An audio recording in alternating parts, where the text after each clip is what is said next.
विषय है, मुख्य विषय मार्गदर्शन का, कि वर्षावास और भिक्षु और उपासकों के कर्तव्य, ये जो विषय है उस विषय पर मैं कुछ आपको मार्गदर्शन करूंगा, कुछ बातें आपके आगे रखूंगा। आप बहुत सारी बातें आपको पता भी है।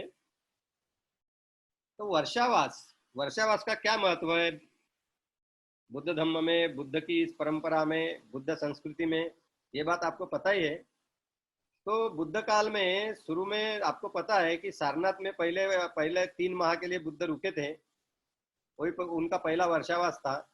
અને आषाढ़ पूर्णिमा से आश्विन पूर्णिमा तक 3 माह रुकने के बाद बुद्ध ने भिक्षुओं को बताया था, चरत भिक्षवे चारिकं बहुजन हिताय बहुजन सुखाय। और उनको एक ही ये भी बताया था कि एक भिक्षु ने एक ही दिशा में जाना। इसका मतलब ये था कि 60 भिक्षु तब थे, सब अरन थे कि वो 60 निकलेंगे तो 60 दिशाओं में जाएंगे, 60 अलग अलग भाग में जाएंगे, तो धम्म का प्रचार प्रसार तेजी से होगा। तो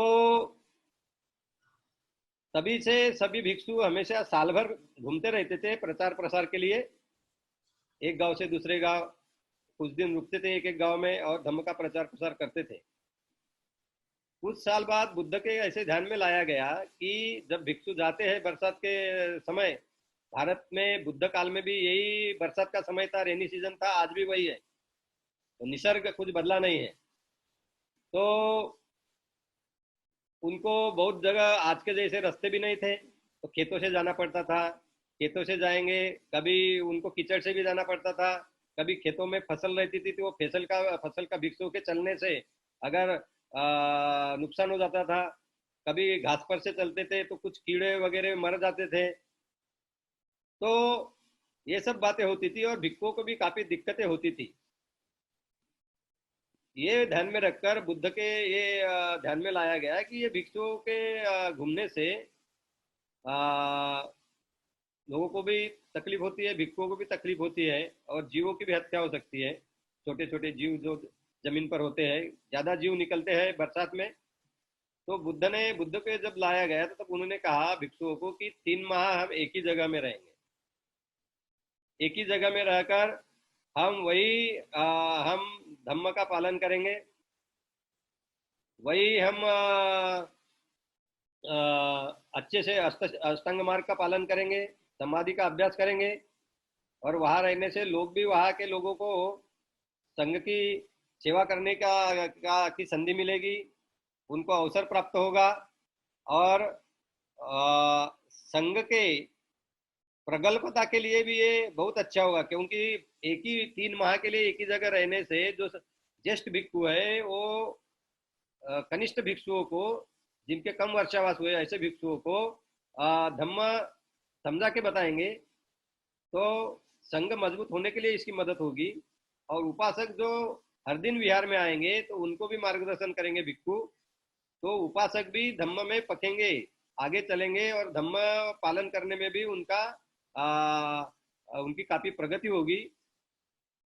तो इसी उद्देश्य, यह उद्देश्य ध्यान में रख के बुद्ध ने वर्षावास के लिए एक ही जगह रुकने की भिक्षुओं को सूचना रखी थी। और आज भी पूरे बुद्ध जगत में ये वर्षावास एक ही जगह में रहकर भिक्षु लोग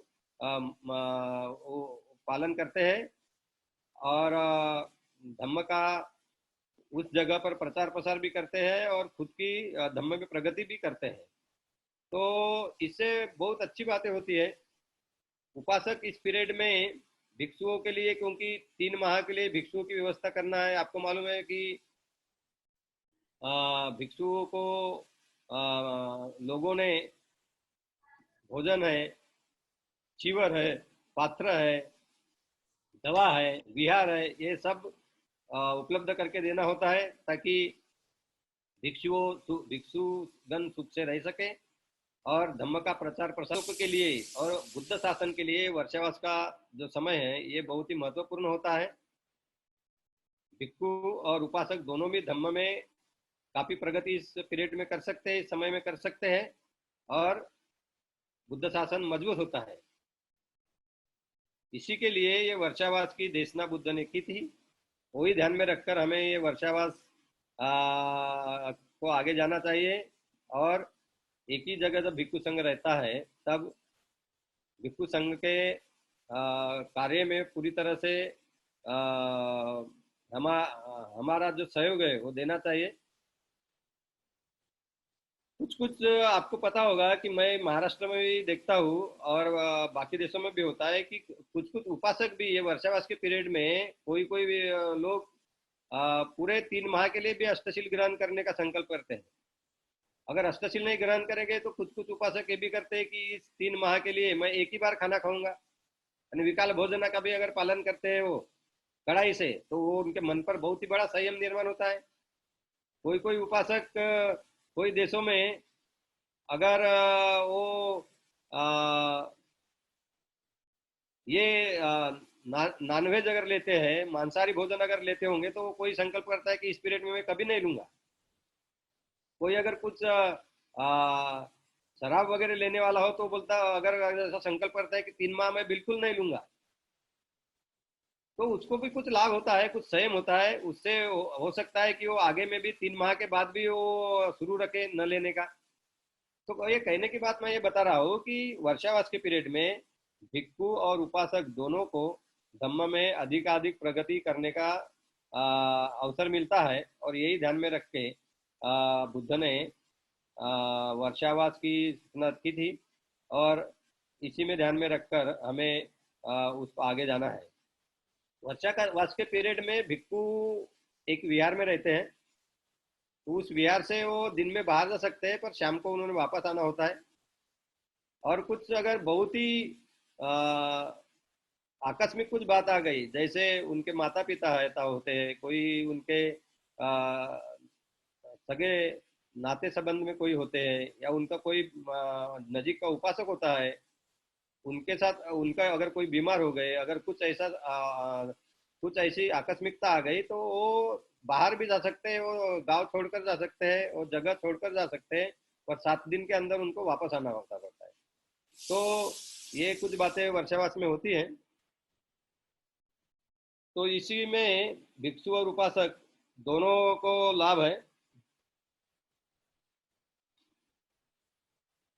अभी मैं कुछ ये आज के दिन पूरे बुद्ध शासन में भिक्षु और उपासकों की क्या जवाबदारी है, उनके क्या कर्तव्य है, इस पर कुछ प्रकाश डालूंगा। आपको पता है कि बुद्ध ने बोध गया में, कुरुवेला में सम्यक संबोधि प्राप्त की। उन्होंने 4 आर्य सत्य खोज निकाले, उसके साथ साथ ही प्रतित्य समुत्पाद और अष्टांग मार्ग उन्होंने खोज निकाला। और धम्मचक्र प्रवर्तन जब सारनाथ में हुआ, तो उस धम्मचक्र प्रवर्तन सूत्र में भी वो उनकी देशना में धम्मचक्र प्रवर्तन के उन्होंने भिक्षुओं को 4 आर्य सत्य सिखाए, अष्टांग मार्ग सिखाया, अनित्य बोध सिखाया, एंकिंची समुदय धम्मा स्व निरोध धम्मा, जो कुछ निर्माण होता है वो नष्ट होता है, ये महत्वपूर्ण उन्होंने शिक्षा उस दिन दी। और यही शिक्षा वो हमेशा लोगों को सिखाते रहे बुद्ध। तो दिया उन्होंने अपने ग्रंथ के शुरू में ही, जो उन्होंने प्रस्तावना लिखी है, इंट्रोडक्शन जो है उस ग्रंथ की, उसमें 4 प्रश्न उपस्थित किए हैं। उसमें से चौथा प्रश्न भिक्षु संघ के बारे में ही है। उन्होंने क्या कहा है? उन्होंने बुद्ध ने ये कहा है कि बुद्ध ने ये कहा है कि बाबा साहब ने ये कहा है उस इंट्रोडक्शन में बुद्ध एंड धम्म के, कि भिक्षु निर्माण करने की बुद्ध का क्या उद्देश्य था? क्या एक आदर्श व्यक्ति निर्माण करना ये उद्देश्य था, कि एक सोशल सर्वेंट निर्माण करना ये था? उन्होंने बोला है बाबा साहब ने कि आदर्श व्यक्ति अगर निर्माण हो जाए, पर वो सिर्फ अपने प्रगति के लिए ही काम कर रहा है, तो उसका समाज के लिए कोई उपयोग नहीं, ऐसा बाबा साहब ने लिखा है। और उन्होंने लिखा है अगर वो सोशल सर्वेंट होता है तो वो समाज के लिए ज्यादा हितकारक है, ऐसी बात बाबा साहब ने वहां रखी है। और बाबा साहब ये चाहते थे कि उन्होंने जो प्रश्न निर्माण किए थे बुद्धानिज धम्म में, कि उसके प्रस्तावना में, इसका समाज में बहस हो, और समाज में बहस होने के बाद उस पर कुछ नतीजे पर लोग पहुंचे और उस हिसाब से बुद्ध शासन चले। यहाँ के भिक्खु और उपासकों ने उस दिशा में काम करना चाहिए, ऐसी उनकी अपेक्षा थी। इसलिए उन्होंने जो 1950 में 1950 में Buddha and future of his religion, ये जो उन्होंने निबंध लिखा था, ऐसे लिखा था, आर्टिकल लिखा था महाबोधि सोसाइटी जर्नल में, उन्होंने भी ये बात कही थी कि भिक्षु संघ का की पुनर्रचना करनी होगी। तो ये पुनर्रचना करने की जो बात उन्होंने कही थी, उसके पीछे उनका यही उद्देश्य था कि बुद्ध ने जो उन्होंने जिस उद्देश्य से भिक्षु की निर्मित की थी, संघ की निर्मित की थी, उस उद्देश्य को उद्देश्य के अनुसार ही संघ चले पूरी तरह से, और उसी से दोनों बातें हासिल होनी चाहिए। एक तो भिक्षु आदर्श व्यक्ति होना चाहिए और वो समाज के लिए उपयुक्त भी होने चाहिए। तो ये दोनों बातें बाबा साहब को साधनी थी, ये दोनों बातें हासिल करना चाहते थे, और इसलिए बोलते थे कि भिक्षु संघ का क्या बोलते थे कि उसकी नए से रचना करनी चाहिए। तो आदर्श पुरुष यानी क्या? आप बुद्ध का धम्म जानते हो। बुद्ध धम्म का प्रमुख उद्देश्य है निब्बान प्राप्ति, यानी हमारे मन में जो विकार है, तृष्णा है, लोभ है, मोह है, दोष है, द्वेष है, ये तीनों पूरी तरह से नष्ट करना, इसी को निर्वाण प्राप्ति बोलते हैं। और ऐसी व्यक्ति जो तीनों ये नष्ट कर लेता है पूरी तरह से, तो तृष्णा भी नष्ट हो जाती है, जिसको आसव बोलते हैं हम। ये तृष्णा नष्ट हो गई तो उसे हम ऐसे व्यक्ति को अरहंत बोलते हैं। तो ऐसा अरहंत पद प्राप्त करना, निब्बान प्राप्त करना, यही बुद्ध धम्म का प्रमुख उद्देश्य है। अरे तभी दुख से पूरी तरह से मुक्त हो जाता है व्यक्ति।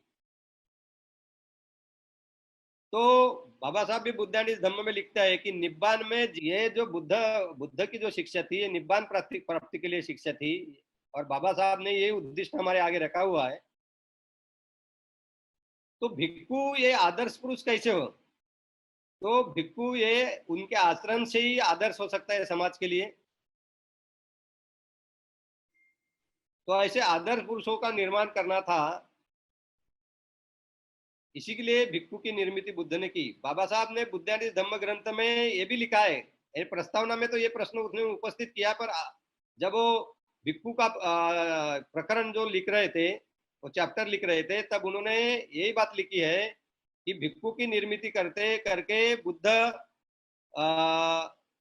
ये चाहते थे, ऐसे व्यक्तियों का निर्माण करना चाहते थे कि वो व्यक्ति बुद्ध ने बताया हुआ है अष्टांगिक मार्ग का पालन करके, उनका जो बुद्ध ने जो एम बताया है, जो ध्येय निर्धारित किया है अरहंत पद प्राप्त करने का, वो हासिल करने वाले व्यक्ति, ये अरहंत पद, ये निब्बान, ये प्रत्यक्ष हासिल किया जा सकता है, और ये हासिल करने वाले लोग भी आपके आगे मौजूद है, ये बताने के लिए बुद्ध ने भिक्षु की निर्मित का, ऐसे बाबा साहब लिखते हैं।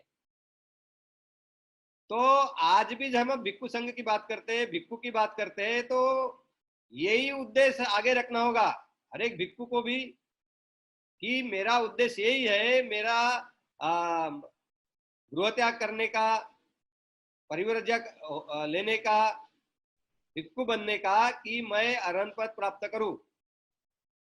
और अरहंत पद प्राप्त करने वाली व्यक्ति, निब्बान प्राप्त करने वाली व्यक्ति, ये कोई भी शील का उल्लंघन नहीं कर सकती, कोई भी अकुशल काम नहीं कर सकती, कोई गलत काम नहीं कर सकती।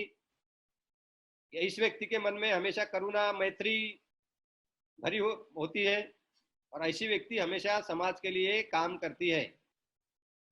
तो ये ध्यान में रखकर ही भिक्षु और उपासकों को इस बाबा साहब की भूमि में, भारत में बुद्ध शासन मजबूत करने के लिए कार्य करना होगा।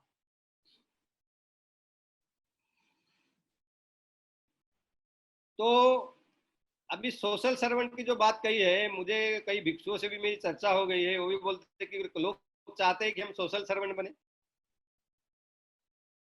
तो मैं ये समझता हूँ सोशल सर्वेंट बनने की जो बाबा साहब ने बात की, वो इसीलिए की कि भिक्षु अष्टांग मार्ग का पालन करके उनको जो पातिमोक्ष दिया गया है, 227 विनय नियम है, उनका पालन करके एक आदर्श व्यक्ति के रूप में समाज में हमेशा आगे आए, विहार करते रहे, और उनका वो आदर्श समाज के आगे, लोगों के आगे रहे। और लोग चाहते थे, जब उन्हें सोशल सर्वेंट की बात की, कि भिक्खू विहार में ही अपने बैठे रहे, क्योंकि बाबा साहब दीक्षा के वक्त उनको, उनकी जब चंद्रमणि जी से बात हुई थी 2 दिन पहले दीक्षा के, वहां मामराव गोडबोले भी थे, वली सिन्हा भी थे, तब बाबा साहब ने बोला था कि मैं संघ को शरण नहीं जाऊंगा। और उनको बाबा साहब ने उनका निर्णय पूछा था, तब 2 दिन उस पर चर्चा हुई। और तो चंद्रमणि जी समझ को चंद्रमणि जी को समझ में नहीं आ रहा था कि बुद्ध धम्म के इतिहास में कभी भी बुद्ध और धम्म, ये दो ही रत्न के शरण लेके कोई बुद्ध धम्म किसी ने अपनाया हो, किसी की दीक्षा हुई हो। तो बड़ा उनके आगे संकट जैसा उन्हें लग रहा था। तो दूसरे दिन जब चर्चा हुई, यानी 13 अक्टूबर 1956 को, तब फिर ये चर्चा के वक्त वामनराव गोडबोले जी ने बाबा साहब को बताया कि बाबा साहब, आप कोई भिक्षु को शरण नहीं जा रहे हो, संघों को शरण जा रहे हो। जिस संघ में आहुनीय, पाहुनीय, दक्षिणेय, अंजलि करणीय, सुपटिपन्नो, उजुपटिपन्नो, न्याय पटिपन्नो, स्वामी जी पटिपन्नो गुण है, ये संघ को आप शरण जा रहे हैं। ऐसा जो शरण विश्व, ऐसा जो संघ विश्व में, तब बाबा साहब ने मान्य किया, वो संघ को शरण गए। और बाबा साहब ने कई जगह लिखा है कि भिक्षु सिर्फ विहार में रहते हैं, घूमते नहीं है बाहर, धम्म का प्रचार प्रसार नहीं करते। तो वो चाहते थे कि भिक्षु सब सिर्फ विहार में न रहे, वो समाज में घूमे और लोगों को धम्म सिखाए। और धम्म का कब सिखा सकते हैं वो? धम्म तभी सिखा सकते हैं जब वो धम्म में बहुत प्रगति की उन्होंने की है, धम्म का आचरण करते हैं, अष्टांग मार्ग का हमेशा पालन करते हैं, तभी वो खुद भी लोगों को धम्म अच्छी तरह से सिखा सकते हैं। तो ये बात बाबा साहब को पता थी। तो उन्होंने सोशल सर्वेंट उनको करने की बात यही थी, बोलने की बात यही थी कि उन्होंने समाज में जाके धम्म का प्रचार प्रसार करना चाहिए। और जब वो समाज में जाते हैं, तो धम्म का प्रचार प्रसार करते वक्त और विनय का पालन करते हुए उनको समाज में जो कुछ भी कभी संकट आते हैं, कुछ परिस्थितियां निर्माण होती है, तो तब लोगों को सुविधा निर्माण करना या लोगों को कुछ मार्गदर्शन करना, धम्म के बगैर दूसरी बातों में भी, पर कोई भी विनय का उल्लंघन न करते हुए और धम्म के प्रचार प्रसार से दूर न रहते हुए, वो अगर कुछ दूसरे बातों में समाज का मार्गदर्शन कर सकते हैं तो करना चाहिए। ऐसी बाबा साहब की मनीषा थी। और यही आगे रखकर, ये बात आगे रखकर उन्होंने भिक्खू ये सोशल सर्वेंट होना चाहिए, या हुआ तो समाज के लिए हितकारी होगा, ऐसी बात वो प्रस्तावना में लिखी है। तो इसका ये हमें ध्यान में रखना है। तो भाइयों बहनों, आज की जो स्थिति है भारत में और महाराष्ट्र में, तो मैं ये बोलूंगा आपके आगे पब्लिकली कि भिक्खु संघ और उपासक संघ, ये दोनों मिलकर जो बुद्ध शासन जितना मजबूत होना चाहिए वो नहीं है आज की स्थिति में। मैं जब बाहर देशों की बात देखता हूँ, बर्मा की देखता हूँ, थाईलैंड की देखता हूँ, श्रीलंका की देखता हूँ, तो वहाँ बुद्ध शासन मजबूत है। हमारे भारत में नहीं है, महाराष्ट्र में नहीं है। और ये हमारे हमारे लिए कुछ बहुत अच्छी बात नहीं है। इसका बहुत दुख होता है कि हमारे यहाँ बुद्ध शासन अभी भी मजबूत नहीं हुआ। बाबा साहब वो चाहते थे, पर आपको पता है कि दीक्षा के 53 दिन, 53 डेज के बाद ही उनका देहांत हो गया। और देहांत होने से आ, वो उनको जो यहाँ धम्म सिखाने की और भिक्षु संघ की निर्मित की, वो सब जो बात थी, वो बात वो नहीं कर पाए। तो आज कुछ प्रयास हो रहे हैं, पर इस प्रयास में बहुत गति लाना जरूरी है और बुद्ध शासन मजबूत करना बहुत जरूरी है। तो बुद्ध शासन मजबूत करने के लिए भिक्षु संघ, भिक्षुनी संघ, उपासक संघ और उपासिका संघ, ये चारों संघ मजबूत होने पड़ते हैं। तो भिक्षु, पहली बात तो भिक्षु और उपासक, यही हमारे आदर्श है। भिक्षु और भिक्षुनिया है, जो संघ है भिक्षु संघ, ये हमारा आदर्श है बुद्ध की परंपरा में। बुद्ध धम्म जीवित किसने रखा? बुद्ध धम्म भिक्षुओं ने ही जीवित रखा। बुद्ध थे, सारिपुत्र महामोग्गलान थे, धम्म सेनापति जी ने बोलते हैं, 80 प्रमुख शिष्य थे और कितने लाखों अरहंत थे। और इन्होंने हर दिशा में जाके प्रचार प्रसार किया, धम्म जीवित रखा, उपासकों को धम्म सिखाया। उपासकों ने भी बहुत धम्म का आचरण किया। बहुत उपासक श्रोतापन्न थे, सगदागामी थे, अनागामी थे। तो ये जिन जिन लोगों ने धम्म का आचरण किया, धम्म पालन किया, समाधि का अभ्यास किया, शील का अभ्यास किया, प्रज्ञा अपनी विकसित की, जैसे बुद्ध ने बार बार बताते थे। आखिरी में महापरिनिब्बाण सूत्र में भी बुद्ध ने आखिरी में यही बताया था। क्या बताया था? वय धम्मा संकारा अपमादेन संपादित। जो भी चीजें है, जो कुछ भी निर्माण हुआ है, जिसको कंडीशन फेनामेनॉन बोलते हैं, ये सब क्या है? जो निर्माण हुए वो नष्ट होते हैं। नष्ट हो जाना यही इनका गुण धर्म है, ये इनका स्वभाव है। और उसको आप जानो, अनुभूति पर जानो, कोई प्रमाद न रख के। यही बुद्ध ने आखिरी आखिरी शब्द थे बुद्ध के महापरिनिर्वाण के पहले। तो ये बातें बुद्ध ने जो सिखाई थी, ये बातों का पालन करके आप अरिय मग्ग और फल प्राप्त कर लो, अरिय मग्ग फल प्राप्त कर लो, ऐसी उन्होंने भिक्षु संघ को सूचना दी थी। और ये बात ध्यान में रख के ही लाखों भिक्षुओं ने इस पर चलकर खुद की प्रगति की, अरहंत पद प्राप्त किया और धम्म जीवित रखा। उपासकों को भी धम्म सिखाया, उपासकों ने भी धम्म पालन किया। तो आप जानते हैं आज हमें धम्म क्यों मिला है? धम्म हमें मिला है तो जिन जिन भिक्षुओं और उपासकों ने धम्म आचरण करके, धम्म पालन करके ये धम्म जीवित रखा है, इसी वजह से हमें धम्म प्राप्त हुआ है, अन्यथा धम्म हमें न मिलता। सम्राट अशोक मोगली कुत्ततिस्सक की सूचना अनुसार उन्होंने विश्व के काफी देशों में भिक्षु भेजे, मुख्यतः श्रीलंका, आज का म्यांमार है, थाईलैंड है, सुवर्ण भूमि जिसे बोलते थे, वहां भिक्षु भेजे। भारत के कोने कोने में भिक्षु भेजे। तो ये श्रीलंका जैसे देश में त्रिपिटक संभाल के रखा, उसका संवर्धन किया। पहली बार त्रिपिटक का त्रिपिटक लिपिबद्ध किया गया, श्रीलंका में सुरक्षित रखा गया।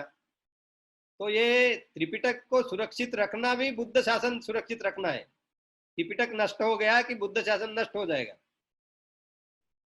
तो ये जो बातें थी, ये जो बातें हैं, मैं आपको ये बताना चाहता हूं कि आचरण के बगैर बुद्ध शासन टिक नहीं सकता। बुद्ध शासन मजबूत होता है तो भिक्षु और उपासकों के आचरण से ही, धम्म पालन से ही मजबूत होता है।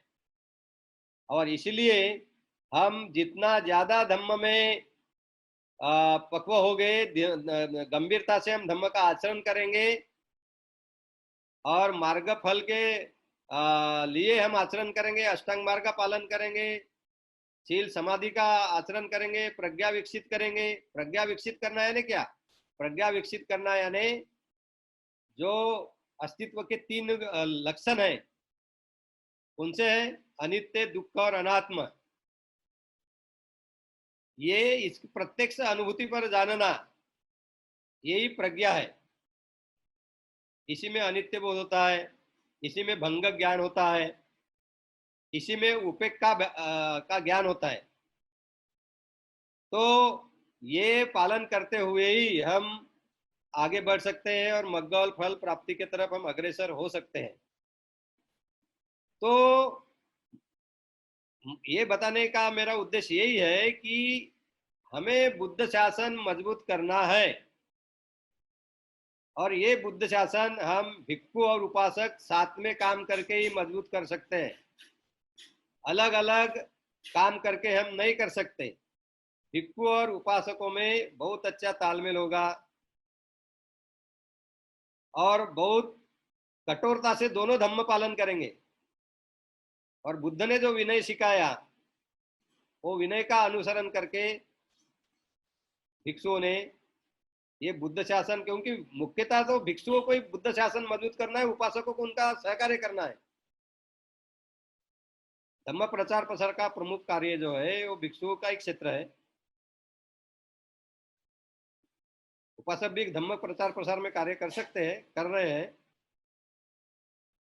पर प्रमुख जो कार्य है वो भिक्षुओं ने ही करना है। तो शील की बात जब आती है, पहले शील की बात, तो मैं थोड़ा आपको ये भी बताना चाहता कि भिक्षु कैसे होता है, भिक्षु निर्माण कैसे होता है, भिक्षु निर्माण क्यों होना चाहिए। तो मिलिंद प्रश्न ग्रंथ में नागसेन को प्रश्न पूछा था राजा मिलिंद ने, बनते ना। तो मैं ये बता रहा था कि शील की बात कर रहा था। तो शील पालन करने की जो बात है, तो ये भिक्षु, श्रामणेर और उपासक के लिए अलग अलग है। उपासक किसे कहते हैं? तो जो व्यक्ति बुद्ध धम्म संघ त्रिशरण को अपनाता है, इसका अनुसरण करता है, इसमें जिसकी दृढ़ श्रद्धा है, ऐसे व्यक्ति को उपासक कहते हैं। ये बुद्ध धम्म संघ को के प्रति श्रद्धा रख के अगर कोई व्यक्ति भिक्षु संघ को एक बार दान भी दे दे तो भी उसको उपासक कहलाते हैं। पर ये बहुत क्या बोलेंगे, मजबूत ऐसा उपासक नहीं हुआ। जब गृहस्थ गृहिणी बुद्ध धम्म के प्रति श्रद्धा रखते हुए पंचशील का पालन करते हैं, अष्टशील का पालन करते हैं, तब सही माने में वो बुद्ध शासन में बहुत ही अच्छा उपासक है ऐसा कह सकते हैं। बहुत कटिबद्ध उपासक है ऐसा कह सकते हैं। पर एक बार दान देने वाले संघ को, व्यक्ति को भी हम उपासक नहीं है ऐसा नहीं कह सकते। तो गृहस्थ गृहिणी जो है वो जो हमेशा के लिए उन्हें पंचशील का पालन करना होता है। और पंचशील क्या है आपको पता है, वास्तव में अष्टशील ग्रहण करना है। आज हमने किया है। तो बुद्ध ने कहा है कि कम से कम 4 दिन अष्टशील पालन करो उपासकों को। तो आज हम अष्टशील पालन कर रहे हैं। श्रामणेर जो है, श्रामणेर किसे बोलते हैं? तो बुद्ध के परंपरा में, बुद्ध की शिक्षा में गृहस्थ लोग जो है, जिनका त्रिशरण पे श्रद्धा है, उन्हें उपासक कहते हैं। और जो गृह त्यागी लोग हैं, यानी जो अपना परिवार छोड़ के बुद्ध के परंपरा में बुद्ध धम्म संघ को शरण जाते हैं, अनुसरण करते हैं और 10 शील ग्रहण करते हैं, 10 शीलों की मांग करते हैं, वो संघों को विनती करते हैं। और ऐसे 10 शील लेने वाले गृह त्यागी व्यक्तियों को वो भी उनके पास भी पात्र चीवर होता है, श्रामणेर कहते हैं, उनको 10 शीलों का पालन करना होता है। तो 10 शील कौन से हैं ये भी आपको समझ लेना चाहिए। तो 10 शील पालन करते हैं श्रामणेर, श्रामणेर और श्रामणेरी दोनों। तो आज जो हमने अष्टशील ग्रहण किए हैं, ये अष्टशील के 9 शील हो जाते हैं। उच्चास ये नत्स गीत वादित विसुक दर्शन माला गंध विलेपन धारण मंडन विभूषण ठाना वेरमणि, ये जो शील है उसके 2 भाग बनाते हैं, तो 9 शील हो गए। और फिर 10वां जो शील है श्रामणेर के लिए, जाट रूप रजत पटिगहना वेरमणि सिक्का पदंग समाधियानी। जाट रूप रजत यानी सोने चांदी, ये जो है इनका उपयोग नहीं करूंगा। और बुद्ध काल में जो पैसा जो होता था वो भी सोने वगैरह का ही होता था। और इसमें सोना पैसा भी नहीं ग्रहण करूंगा, इसका भी ये बात भी समाविष्ट है।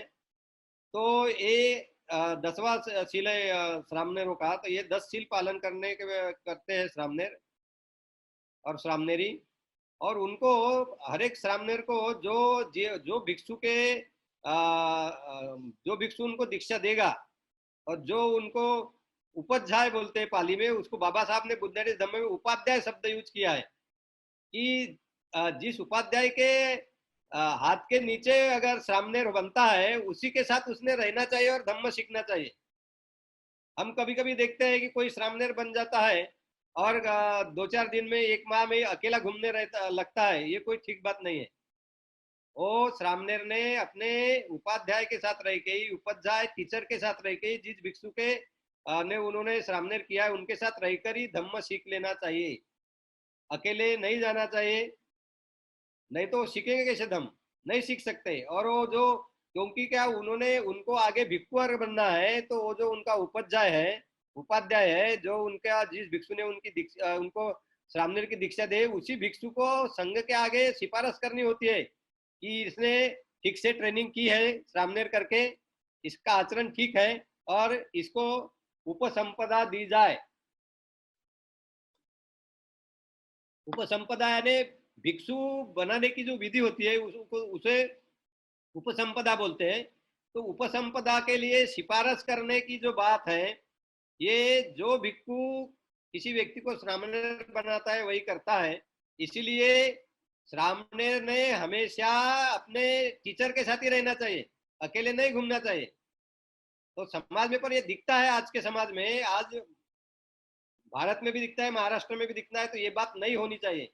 इसके लिए भिक्षु ने और उपासकों में एक में आकर, साथ में आकर ये बात को रोकना चाहिए। तो ये बात हमें करना होगा। तो श्रामनेर जब अच्छी तरह से धम्म में पक जाता है, उसको धम्म समझ आता है, बहुत बार श्रामनेर को शेखीय नियम भी सिखाए जाते हैं, और जब ये 10 किलो का अच्छे से पालन करता है और उसके शिक्षक जो भिक्षु उनके उसके शिक्षक होते हैं, उपाध्याय होते हैं, उनको लगता है कि ये अभी श्रामनेर भिक्षु बनने के लिए पात्र है, तब उसकी सिफारिश करते हैं। पर 20 साल के पहले कोई भी व्यक्ति भिक्षु नहीं बन सकता। अगर 20 साल के पहले अगर किसी को गृह त्याग करना है तो श्रामनेर रहेगा 20 साल तक। तो ये बातें आपको पता है। अभी भिक्षु बनने के बाद भी भिक्षु को बहुत सारे नियमों का पालन करना होता है। मैं आपको बताना चाहता हूँ कि पिछले माह में और बहुत बार ये चर्चा होती रहती है, कभी कभी चर्चा होती है कि कुछ भिक्षु बोलते हैं कि उपासक ने विनय का अभ्यास भी नहीं करना चाहिए। यानी भिक्षु को जो विनय नियम पालन करने होते हैं, 227 विनय नियम भिक्षु को पालन करने होते हैं भिक्षु बनने के बाद, उपसंपदा होने के बाद, और भिक्षुनियों को 311। तो कुछ भिक्षुओं का कहना ऐसा है कि उपासकों ने विनय का अभ्यास भी नहीं करना चाहिए और उसके वो नियमों पे चर्चा भी नहीं करना चाहिए। मेरी पिछले माह में एक भिक्षु जी से बहुत चर्चा हुई थी, तो मैंने उनको विनती की थी कि भंते जी आप बताइए कि बुद्ध ने कहा बताया कि उपासक विनय का अभ्यास न करे या न जाने। तो वो मुझे बता नहीं पाए। वो मुझे पूछने लग गए कि भिक्षु ने, बुद्ध ने कहा बताया है कि उपासकों ने विनय का अभ्यास करना चाहिए। तो बात यह है कि जो बात बुद्ध रोकना चाहते थे वही बात बुद्ध कहते थे, उसके लिए नियम बनाते थे। जो बात हमें पर रोक नहीं है वो बात बुद्ध ने नहीं कही है। पूरा विनय पिटक में जो नियम बने हैं वो इसी से बने हैं कि भिक्षु कुछ गलत बात कर लेते थे, जो उनका व्यवहार कुछ भिक्षु बुद्ध को ठीक नहीं लगता था, यानी उपासक को भी ठीक नहीं लगता था, तो उपासक नाराज हो जाते थे और भिक्षुओं का कुछ आचरण देखकर वो भिक्षु संघ को दूसरे भिक्षुओं को बताते थे, और फिर दूसरे भिक्षु बुद्ध तक ले जाते थे और बुद्ध फिर उसकी छानबीन करते थे और भिक्षु को भी बुलाते थे, उसको पूछते थे क्या सही में तूने ऐसा किया। तो हाँ बोलता मैं किया। जब बुद्ध को ठीक न लगता था तब बोलते थे, उसको मोक्ष पुरुष बोलते थे बुद्ध, और बोलते थे कि ये तू तेरा आचरण जो है, ये जिनकी बुद्ध धम्म में श्रद्धा है, त्रिरत्न में श्रद्धा है, उनकी श्रद्धा बढ़ाने में मददगार नहीं होगा, या श्रद्धावान लोगों की संख्या बढ़ाने में मददगार नहीं होगा।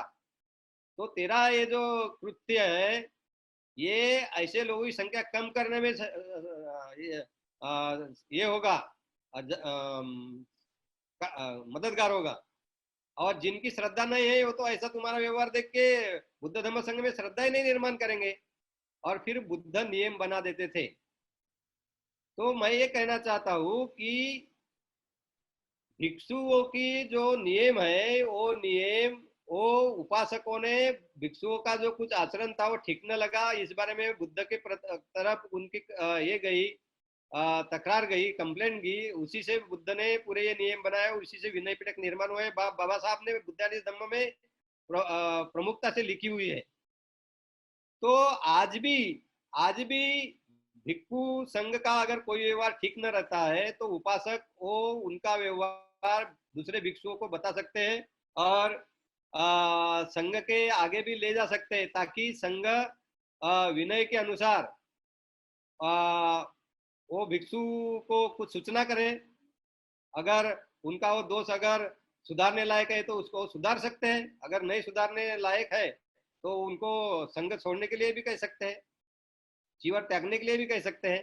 तो ये बात मैं इसलिए कहता हूँ कि हम नहीं चाहते कि भिक्षु को हम चीवर त्यागने के लिए कहें, पर जब बुद्ध ने जो बात कही है कि ऐसा किया है तो चीवर ही त्यागना होगा, तो हम कौन होते हैं कि उनको अलग तरह से न्याय देने की या निर्णय देने की या उस तरह की अपेक्षा करने की।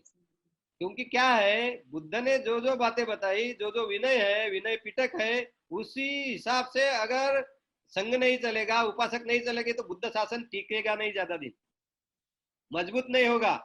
और जिसलिए हम धम्म अपनाते हैं, धम्म हम पालन करना चाहते हैं, जो उद्देश्य है वो उद्देश्य हमारा सफल नहीं होगा।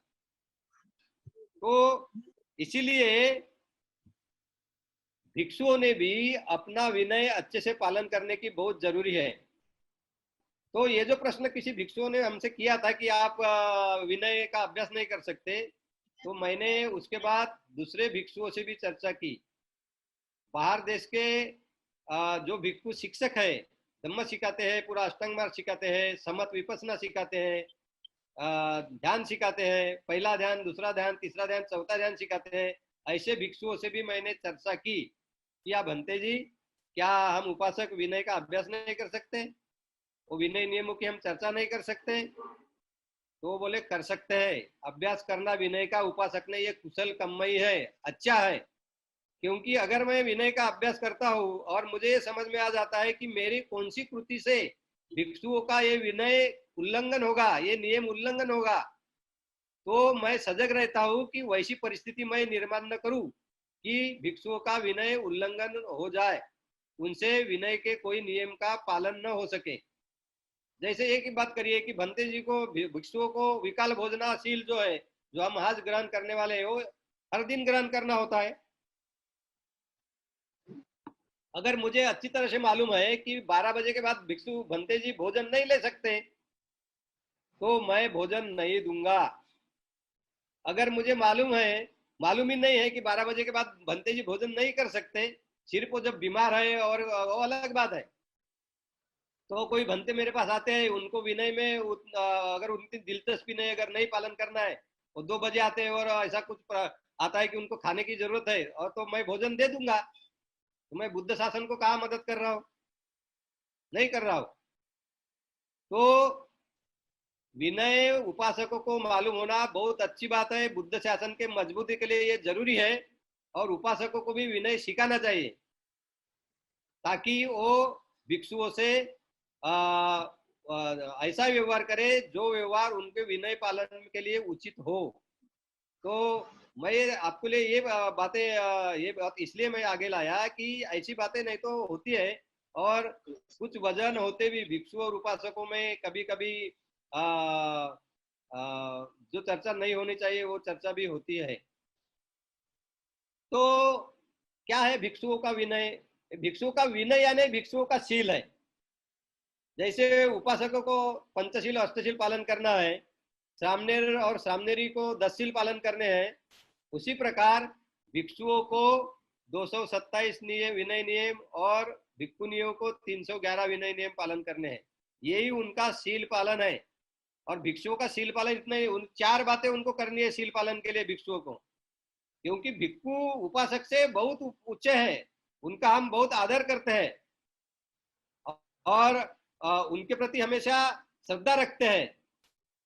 तो ये ध्यान में रखकर बुद्ध ने उनके लिए आचरण की बहुत बड़ी मिसाल आगे रखी है। तो चार तरह की बातें क्या करनी पड़ती भिक्षु को शील पालन के लिए। एक तो है, उसको बोलते हैं पातिमोक्ष संवर शीलं। तो पातिमोक्ष संवर शीलं क्या है? तो बुद्ध ने यानी भिक्षुओं ने पातिमोक्ष के सभी नियमों का पालन करना चाहिए। यानी भिक्षुओं के लिए 227 और भिक्षुओं के लिए 311। उसके बाद उन्होंने इंद्रिय संवर शीलं, इसका भी पालन करना चाहिए। इंद्रिय मालूम है आपको, 6 इंद्रिय है। आंखें है, कान है, नाक है, जीवा है, शरीर है और मन है। तो ये इंद्रियों को सुख भोगने के लिए हमेशा आतुर रहते हैं हम, हर व्यक्ति रहता है। यानी जो अरिय लोग है, यानी श्रोतापन्न, सकृदागामी, अनागामी, अरन, मार्ग और फल प्राप्त जो लोग है, अट्टपुरुष पुग्गला, ये लोग का तो शील उल्लंघन होने की संभावना नहीं होती। पर बाकी जो लोग हैं, ये इंद्रिय सुख में रत होने से या इंद्रिय सुख के प्रति जल्दी से आकृष्ट हो जाते हैं और शील उल्लंघन होने की संभावना होती है। तो ये इंद्रिय पर संयम रखना, ये भिक्षुओं को हमेशा के लिए पालन करना चाहिए। ऐसे बुद्ध ने नियम बनाए हुए, इसलिए उसको बोला है इंद्रिय संवर शीलन। दे बागे भिक्षुओं के लिए शील के लिए है आजीवो परिशुद्धि शीलन। यानी भिक्षु जो भोजन ग्रहण करते हैं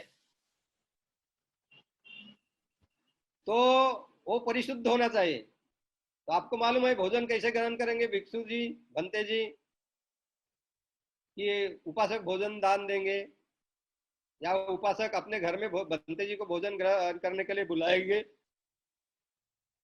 तो बुद्ध ने जो विनय नियम बनाए हैं उसी के तहत वो भोजन ग्रहण करेंगे तो उनकी आजीविका परिशुद्ध हो जाएगी।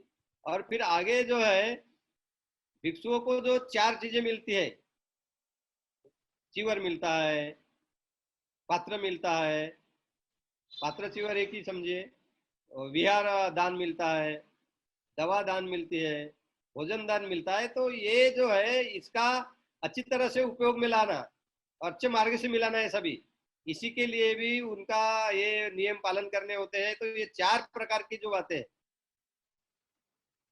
पच्चय सन्निसित शील बोला है उसे। तो ये चारों प्रकार के शील भिक्षुओं को पालन करने होते हैं, तभी वो उनका शील मजबूत होता है।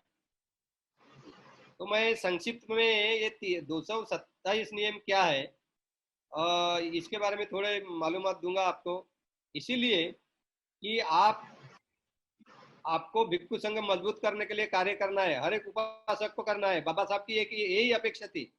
अगर हम ये भिक्षु संघ, विनयशील भिक्षु संघ मजबूत नहीं कर पाते भारत में, तो बुद्ध शासन मजबूत नहीं होगा और हम बाबा साहब ने दिया हुआ कर्तव्य करने में कमी रह जाएंगे। तो इसलिए हर एक उपासक ने इस दिशा में भी सोचना है। अपना तो सोचो, मैं अष्टांग मार्ग पालन करूंगा, समत विपස්සना का अभ्यास करूंगा और मैं विकार कम करूंगा, ये तो करना ही है। पर भिक्षु संघ और उपासक संघ मजबूत करने के लिए और इन्होंने साथ में आकर बुद्ध शासन मजबूत करने के लिए मैं ये मेरा योगदान दूंगा। इसी तरह इसके लिए वे हर एक उपासक ने एक निश्चय करना होगा, दृढ़ निश्चय करना होगा और सब मिलकर हम ये कर सकते हैं। कुछ लोग कार्य कर रहे हैं, उनके कार्य का हम अनुमोदन करते हैं। तो भिक्षुओं के जो प्रमुख नियम है 227, उसमें से 4 पाराजिका ये प्रमुख नियम होती है।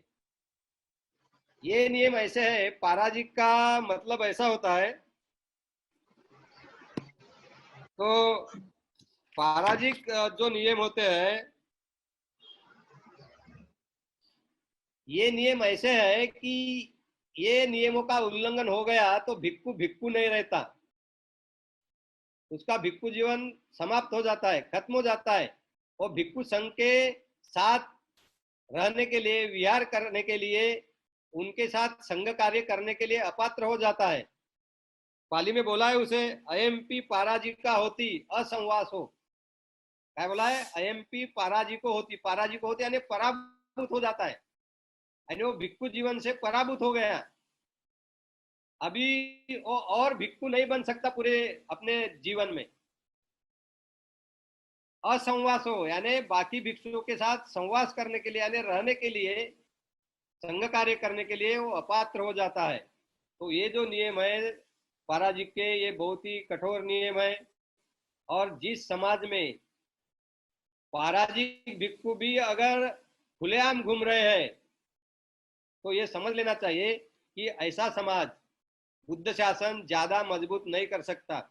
इसका मतलब ये होता है कि पाराजिक, जिस भिक्षुओं ने पाराजिक का उल्लंघन किया है, वो भी समाज में अगर घूम रहे हैं खुलेआम, और उनको कोई रोक नहीं रहा, टोक नहीं रहा, भिक्षु संघ भी कुछ नहीं कर रहा, तो ये समझ लेना चाहिए कि बुद्ध शासन बहुत ही कमजोर हो रहा है। बुद्ध शासन को क्षति पहुंच रही है, और इसलिए ये बुद्ध शासन मजबूत करने के लिए कार्य करने की जरूरत होती है। तो क्या होती है पाराजिका? एक तो मैथुन कर्म है, यानी कोई भी भिक्षु, क्योंकि भिक्षु ने जिंदगी भर ब्रह्मचर्य का पालन करना है, यानी उसने सेलिब्रेट रहना है। उसका कोई भी महिला से या कोई भी प्राणी योनि के कोई भी मादी से लैंगिक संबंध नहीं प्रस्थापित होना चाहिए। अगर एक भी बार ऐसा लैंगिक संबंध प्रस्थापित होता जाता है, शारीरिक संबंध प्रस्थापित हो जाता है, तो भिक्षु पराजित हो जाता है, वो पराभूत हो जाता है, वो भिक्षु नहीं रह सकता। दूसरा नियम है भिक्षुओं के लिए कि अगर वो उनको दान न दी हुई कोई वस्तु ऐसी ले लेते हैं, अदिन्न दाना वेरमणि का उल्लंघन होता है उनसे, कि जिसको क्रिमिनल ऑफेंस समझा जाता है, जिसके लिए राजा यानी अभी अभी गवर्नमेंट, सरकार उनको शिक्षा दे सकती है, तो ऐसा कुछ कृति उनसे होती है, तो वो भी पराजित हो जाते हैं।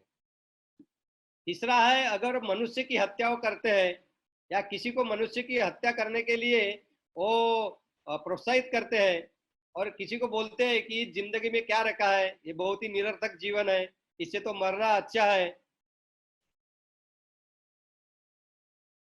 अगर ऐसा कहता है कि ये समझा रहा था कि दो पराजिक नियम तो मैंने बताया, तीसरा पराजिक नियम भी मैंने बताया कि अगर मनुष्य की कोई भिक्षु हत्या कर देता है तो पराजिक हो जाता है, पराभूत हो जाता है, या किसी की दूसरे के हाथ से हत्या करवाता है मनुष्य की, या किसी व्यक्ति को बोलता है कि ये निरर्थक जीवन में क्या रखा है, इससे तो मृत्यु अच्छी है, और ऐसा करके वो व्यक्ति मृत्यु प्राप्त कर लेता है, तो भिक्षु पराजिक हो जाता है, पराभूत हो जाता है। चौथा जो बात है कि कभी कभी अभी आपको जो मैंने बताया कि भिक्षु भिक्षु और उपासक का सबका बुद्ध शासन में वे त्रिरत्न में जो भी श्रद्धा रखते हैं, उनका मुख्य उद्देश्य है कि अरहंत पद की प्राप्ति करना, निब्बान प्राप्ति करना, तृष्णा का समूह पूरी तरह से नष्ट कर देना, आसव नष्ट कर देना। तो लोभ, द्वेष, मोह पूरी तरह से नष्ट कर देना। ये जब नष्ट हम कर देते हैं, तो वो व्यक्ति अरहंत बन जाता है, निब्बान प्राप्ति साधता है। तो वो मुख्य उद्देश्य है। तो वो मुख्य उद्देश्य के तरफ जाते जाते एक पहली स्टेप जो आती है उसे श्रोतापन्न अवस्था बोलते हैं, सकृतागामी बोलते हैं, अनागामी बोलते हैं। तीसरी अवस्था है फिर अरहंत की अवस्था। या हम ध्यान का अभ्यास करते वक्त, आनापान का अभ्यास करते वक्त हमें पहले ध्यान की प्राप्ति होती है, दूसरे ध्यान की प्राप्ति होती है, तीसरे ध्यान की प्राप्ति होती है, चौथे ध्यान की प्राप्ति होती है, कभी कभी अभिज्ञा प्राप्त होती है। तो ये पहला ध्यान, दूसरा ध्यान, तीसरा, चौथा ध्यान, श्रोतापन्न, सकृतागामी, अनागामी, अरहंत, ऐसी अवस्थाएं अगर कोई भिक्षु कहे कि उसको ये अवस्था नहीं प्राप्त हो गई है, उसने अनुभूति पर ये अवस्थाएं नहीं जानी है, तो भी वो कहता है कि ये अवस्था मुझे प्राप्त हो गई है, ऐसे झूठ कहता है, तो भी वो पराजित हो जाता है, और वो उसको चीवर त्यागना होता है, भिक्षु जीवन त्यागना होता है।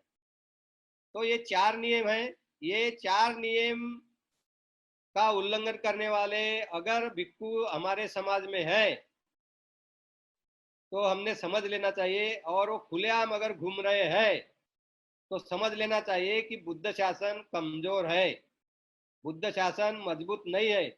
इसका मतलब ऐसे भिक्षु घूम रहे हैं पर भिक्षु संघ उन पर कोई कार्यवाही नहीं कर रहा है।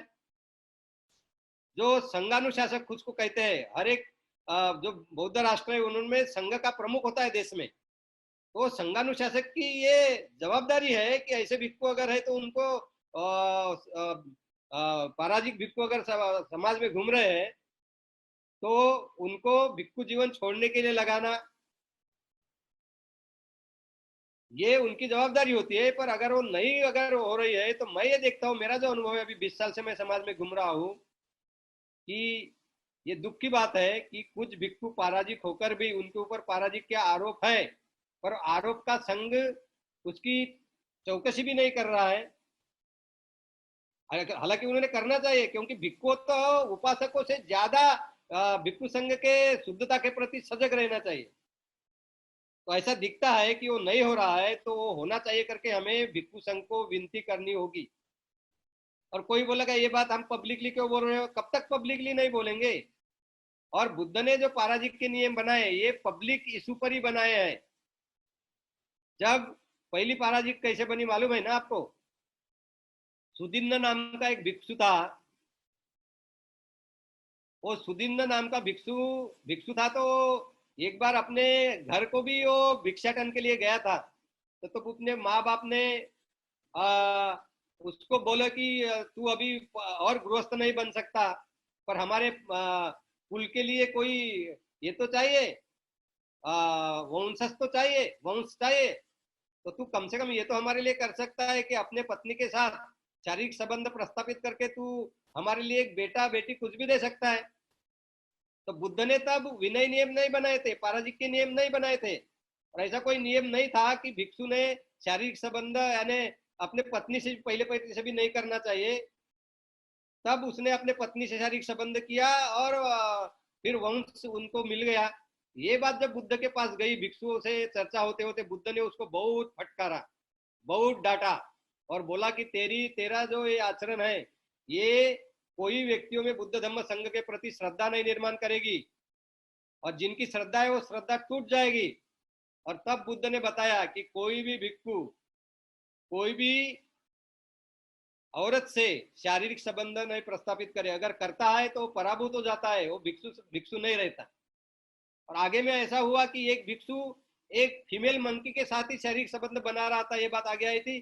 तब बुद्ध ने ये बताया कि कोई भी भिक्षु कोई भी एनिमल किंगडम के कोई भी फीमेल से शारीरिक संबंध नहीं बना सकता। तो ये पहला विनय नियम जो है, ये पराजित का बना है। मैं भाइयों बहनों आपको बहुत ही पब्लिकली बता रहा हूँ, अगर हम बाबा साहब के सच्चे अनुयायी है, अगर हम बुद्ध धम्म पर बुद्ध शासन पर पूरा विश्वास है, तो हमें ये देखना ही होगा कि जो जो भिक्षु पाराजिक आपके नजर में आते हैं, देखिए कोई बोलते हैं कि आप कैसे कहते हो पाराजिक है। अरे भाई मैं नहीं कहता हूँ, मैंने कुछ छानबीन नहीं की, पर आप संघ हो, आप तो छानबीन करो। हम आपको इंफॉर्मेशन देते हैं, मेरे पास बहुत इंफॉर्मेशन है, बहुत उपासकों के पास इंफॉर्मेशन देते हैं, वो इंफॉर्मेशन संघ को देते हैं, संघ छानबीन करे। और संघ ने अगर हम ऐसी इंफॉर्मेशन देते तो खुश होना चाहिए। संघ इसमें उनको आ, आ, अलग तरह से नहीं लेना चाहिए, क्योंकि हम बुद्ध शासन को समृद्ध करने की बात करते हैं। तो ये बात कभी न कभी आपको करना ही होगा। अगर नहीं करोगे और समय लगाओगे तो और स्थिति क्या हो जाएगी, खराब हो जाएगी। तो मेरा जो अनुभव है, मैं पूरे महाराष्ट्र में घूमता हूँ धम्म प्रचार प्रसार के लिए। तो मैं पूरे महाराष्ट्र में धम्म प्रचार प्रसार के लिए घूमता हूँ, तो मेरे कान पर ये बातें आती है कि बहुत जगह ऐसे भिक्षुओं पर पहले पराजिका का उल्लंघन करने की बातें हैं। मैं आपको एक बात समझाना चाहता हूँ। मेरे घर में 6-8 माह पहले श्रीलंका के 2 भिक्षु आए थे। वहाँ नाउयाना करके एक विहार है, भिक्षु प्रशिक्षण केंद्र है। वहाँ के 3 भाग है, एक भाग के वो प्रमुख है, भंते ज्ञानश्री करके उनका नाम है। तो वो मेरे घर में आए थे, और मेरे घर में 2-3 घंटे ही वो रुकने वाले थे। तो मेरे घर में भोजन किया, 12 बजे पहले मैं उनको भोजन दिया, और उनको एयरपोर्ट जाना था, और एयरपोर्ट से नागपुर के लिए उनको फ्लाइट लेनी थी। तो 1-2 घंटे का समय था, तो 1-2 घंटे मैंने बोला भंते जी आप आराम कर लीजिए। तो एक भंते जी को मैंने एक बेडरूम में बोला इसमें आराम करे, दूसरे को दूसरे में किया। तो भंते जी गए आराम करने के लिए, और 2 मिनट में ही बाहर आए, और मुझे क्या कहते हैं, जब तक हम आराम कर रहे हैं तब तक इस घर में कोई भी औरत यानी कोई भी लेडी, कोई भी वुमन, हम आराम कर रहे हैं तब तक इस घर में कोई भी लेडी, कोई भी औरत बिस्तर पर लेटना नहीं चाहिए। तो मेरी पोती है थी तब तो 2 साल भी होने की थी, 1.5 पौने 2 साल की होगी। तो मैंने बोला भंते जी ये मेरी पोती है 1.5 साल की, पौने 2 साल की। नहीं, बोले वो भी नहीं लेटना चाहिए। तो हमने उसको रखे, हमारे उसको पकड़ के खेलने के लिए लगाए। तो बाद में मैंने विनय पिटक मेरा निकाला और पढ़ा। तो पाचित्य में सही में ऐसा नियम है कि भिक्खु कोई भी ऐसे जगह आराम नहीं करना चाहिए, लेटना चाहिए जिस इमारत में वो कोई औरतें भी लेटी हुई है, रह रही है। तो मैं बोला ये कितनी सजगता से विनय का पालन कर रहे हैं। ये तो पाराजिक नियम भी नहीं है, पाचित्य नियम है। उसका उल्लंघन हुआ तो संघ के आगे कबूली देनी होती है सिर्फ। तो बोला इसका इतना सजग रह के ये पालन कर रहे हैं। भाइयों बहनों, हम कैसे कह सकते हैं कि बुद्ध के दिया हुआ विनय पालन करने में सतर्क होने वाले भिक्षु आज विश्व में नहीं है। और मैं एक बात आपको कहना चाहता हूं, पिछले अगस्त माह में मैं बर्मा गया था। मेरे साथ मेरी पत्नी रोहिणी भी थी। हम हमारे परिचित एक भिक्षु, वो विरार में रहने वाले, वो मोनेस्ट्री में वहाँ रह रहे थे यंगॉन में। तो उनको मिलने हम गए, 5-6 बजे का समय था। तब वो भिक्षुओं का वंदना का समय होगा। तो वहाँ के कतार में बहुत छोटे छोटे श्रामनेर भी लगे हुए थे, 5 साल के, 6 साल के। तो मेरी पत्नी उनको पूछती है भंते जी को, तो भंते जी हम उनको भोजन दान को हमारे घर में भी बहुत बुलाते थे मुंबई में। भंते जी ये श्रामनेरों को भी भोजन नहीं मिलेगा अभी रात में, ये 5 साल के, 6 साल के? तो भंते जी बोलते बिल्कुल नहीं मिलेगा मैडम। मैं ये कहना चाहता हूँ, अगर बर्मा जैसे देश में, श्रीलंका जैसे देश में, थाईलैंड जैसे देश में 6 साल के, 5 साल के, 7 साल के सामने को भी भोजन नहीं देते शाम को, विनय का कड़ाई से शुरू में ही पालन करने को सिखाते हैं, तभी बुद्ध शासन मजबूत। तो हमारे देश में भी ये कर सकते हैं और करना चाहिए। अगर ये करने में हम नहीं लगेंगे तो हम बुद्ध शासन को मजबूती नहीं दे सकते। तो ऐसा अगर कोई चर्चा करते हैं कि अभी समय नहीं हुआ है, अभी कम ही समय हुए हैं, 64 ईयर्स हो गए बाबा साहब की दीक्षा को, अभी 64। हाँ, इतने साल में भी अब अगर हम बुद्ध शासन मजबूत नहीं करेंगे तो कब करेंगे? और उसका अगर सोच भी नहीं लाएंगे तो कब करेंगे? तो इस ये बात दोहराना कि अभी समय नहीं हुआ है वगैरह, ये बात ठीक नहीं है। तो मैं आपको सभी उपासकों को ये बताना चाहता हूँ कि आप सभी सक्रिय हो जाए और भिक्षु संघ मजबूत करने के लिए, उपासक संघ मजबूत करने के लिए और इससे बुद्ध शासन मजबूत करने के लिए हम कार्य करने में जुट जाए। भिक्षु नोई की 8 पराजिका होती है, उसमें 4 यही होती है। और बाकी की जो है वो भी, वो भिक्षु ने, कोई भी भिक्षुनी ने कोई पुरुष के साथ संबंध नहीं रखना चाहिए शारीरिक, और या उनसे स्पर्श वगैरह नहीं करना, इसी बारे में वो नियम है। दूसरे जो महत्व के नियम है उनको संघाधिशेष नियम बोलते हैं। ये संघाधिशेष नियम भिक्षुओं के लिए 13 है। ये नियम भी बड़े महत्व के नियम है, पर आपको एक बात बताना चाहता हूं मैं, संघाधिशेष नियम का भी भिक्षु उल्लंघन कर सकते हैं तो वो शुद्ध हो सकते हैं। वो शुद्ध होने के बुद्ध ने नियम बताए हैं, उसका तरीका बताया है। अगर संघाधिशेष नियम का उल्लंघन होता है तो भिक्षु 6 दिन और भिक्षुनी 15 दिन अगर तपश्चर्या करे, प्रायश्चित करे, उसको मानत बोलते हैं पाली में, तो वो शुद्ध हो जाता है। और फिर कम से कम 20 भिक्षुओं के साथ वो बोले कि मेरी मानत तो पूरी हो गई, मुझे वापस संघ में लीजिए, या मुझे मेरी सीनियरिटी दे दीजिए, तो उसको ले लेते हैं संघ में। तो ये संघाधिशेष नियम भी है। इसमें से एक दो ही नियम मैं आपको बताता हूँ जो महत्व के समाज के लिए। भिक्षुओं ने शादी लगाना उचित है क्या? मैंने जो अध्ययन किया है, मेरी जो भिक्षुओं से चर्चा हुई है, अच्छे अच्छे भिक्षुओं से चर्चा हुए, भिक्षुओं ने शादी का जो विधि है वो विधि पूरा करना, सॉलेमनाइजेशन ऑफ मैरिज, ये संघाधिशेष विनय के खिलाफ है, ऐसी मेरी चर्चा हुई। काफी भिक्षु ये बराबर है ऐसा मानते हैं। बहुत सारे अच्छे भिक्षु तो शादी कभी नहीं लगाते। और अभी एक बात हो गई शादी लगाने में, बहुत सारे महाराष्ट्र में, भारत में जो भिक्षु है, बहुत सारे भिक्षु शादी लगाने के लिए बोलते हैं कि हमें इतना पैसा आप दान देंगे तो भी हम शादी लगाएंगे। नासिक शहर से मेरे पास ऐसी एक बात आई थी 5 साल पहले कि एक भिक्षु ने 71,000 रुपीज मांगा था, तभी शादी मैं करूंगा आपकी करके बताया था। और उन्होंने दिया। दोनों ऑफिसर है। मैंने बोला आप ऑफिसर हो, आप पढ़े लिखे हो, इस तरह का काम कैसे करते हो? और अभी पता चला कि पिछले साल वो भिक्षु ने चीवर भी त्याग दिया। लोगों की ऐसी बात थी, लोग बताते हैं कि उनके ऊपर पराजिक का आरोप है। मुझे मालूम नहीं वो पराजिक है कि नहीं, पर आरोप है ऐसा लोगों ने बताया था। तो मुझे एक बात बताओ, अगर भिक्षु ऐसी फिक्स दान मांगता है या पैसे मांगता है शादी करने के लिए, और हमको शादी शादी करना तो एक भिक्षु ने नहीं करना चाहिए। श्रीलंका देश में, थाईलैंड देश में, बर्मा देश में भिक्षुओं का शादी के इस मामले में कोई रोल नहीं। वो कोई शादी का विधि पूरा नहीं करते। मैंने मेरे लिए तो ये निर्णय ले लिया है कि मेरे परिवार में आगे में कोई भी शादी होगी तो भिक्षु शादी का विधि पूरा नहीं करेंगे, उपासकी करेंगे। एक घर, मेरे घर में एक शादी हो गई 2017 में, तो उसमें भी मैंने इसका पालन किया। तो ये बात आप भिक्षु संघ और बुद्ध शासन मजबूत करने की बात देखिए। आपको क्यों लगता है कि अगर भिक्षु आए तो बहुत मंगलमय शादी होगी?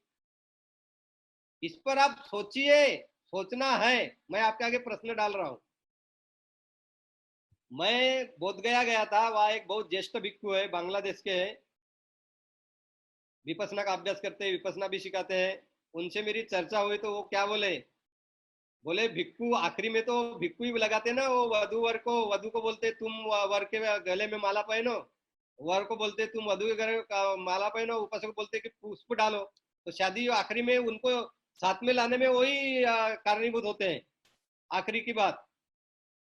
और फिर बोले वो जब जब वो पति पत्नी एकत्र आएंगे, तो बोले वो जब जब एकत्र आएंगे तब तक वो संगाति जिसका 200 भिक्षु को लगेगा। तो मैंने बोला ये तो भयंकर ही है।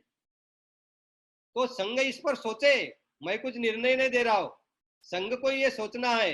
पर मैं ये जानता हूँ अच्छे भिक्षु शादी वगैरह लगाने के झंझट में नहीं गिरते। और उपासकों को अगर लगता है कि बुद्ध शासन मजबूत हो, तो उपासकों ने भी अपने घर में शादियों में भिक्षुओं को नहीं बुलाना चाहिए। ये मैं गंभीरता से बोल रहा हूं। दूसरी बात और कुछ बात है संघाधिशेष की। अगर अभी कभी कभी भिक्षुओं का महिलाएं अगर वो गई कोई विहार में, तो पैर पैर पैर पर पानी डाल के पैर को हाथ लगा के धो देती है। तो ये भी ठीक नहीं है। एक संघाधिशेष नियम ऐसा है, अगर भिक्षु काम वासना अगर उनके मन में है और उसी वक्त कोई भी भिक्षु के कोई भी महिला के कोई भी शरीर के कोई भी भाग को अगर वो स्पर्श करते हैं, तो संघाधिशेष का अपराध होता है उनका। अगर महिला पैर धोके दे रही है और उसका स्पर्श हो उनके पैर को, उसी वक्त उस भिक्षु के मन में काम वासना निर्माण हुई और ऐसा ख्याल भी है कि ये औरत बहुत सुंदर है, ये औरत सुंदर है, ऐसा ख्याल आया, ने काम वासना जागृत हुई, तो बेवजह वो भिक्षु संघाधिशेष का दोष कर बैठेंगे। तो ये हमें टालना है। कोई भी महिला ने भिक्षु से 2-4 फुट दूरी रहना चाहिए। तो ये बात हम ध्यान में रखें। ऐसे बहुत नियम है, मैं अभी उतना बता नहीं सकता, टाइम नहीं है। तो पर संघाधिशेष के नियम जो है, ये अगर उल्लंघन हुआ तो भिक्षु उसमें परिशुद्ध हो सकते हैं। उसके लिए मैंने बताया उनको मानत यानी प्रायश्चित करना होता है। और फिर भिक्षु संघ 20 कम से कम भिक्षु चाहिए, ऐसा भिक्षु संघ उन्हें वापस लेता है।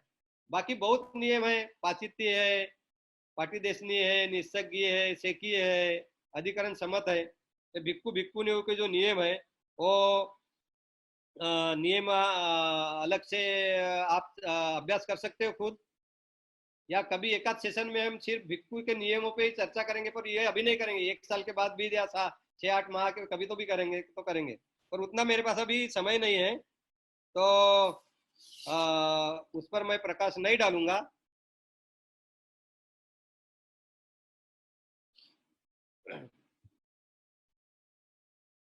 दूसरी एक महत्व की बात मैं ये बताना चाहता हूँ कि भिक्षु संघ ने परिशुद्धि के लिए सबसे ज्यादा जागरूक रहना चाहिए।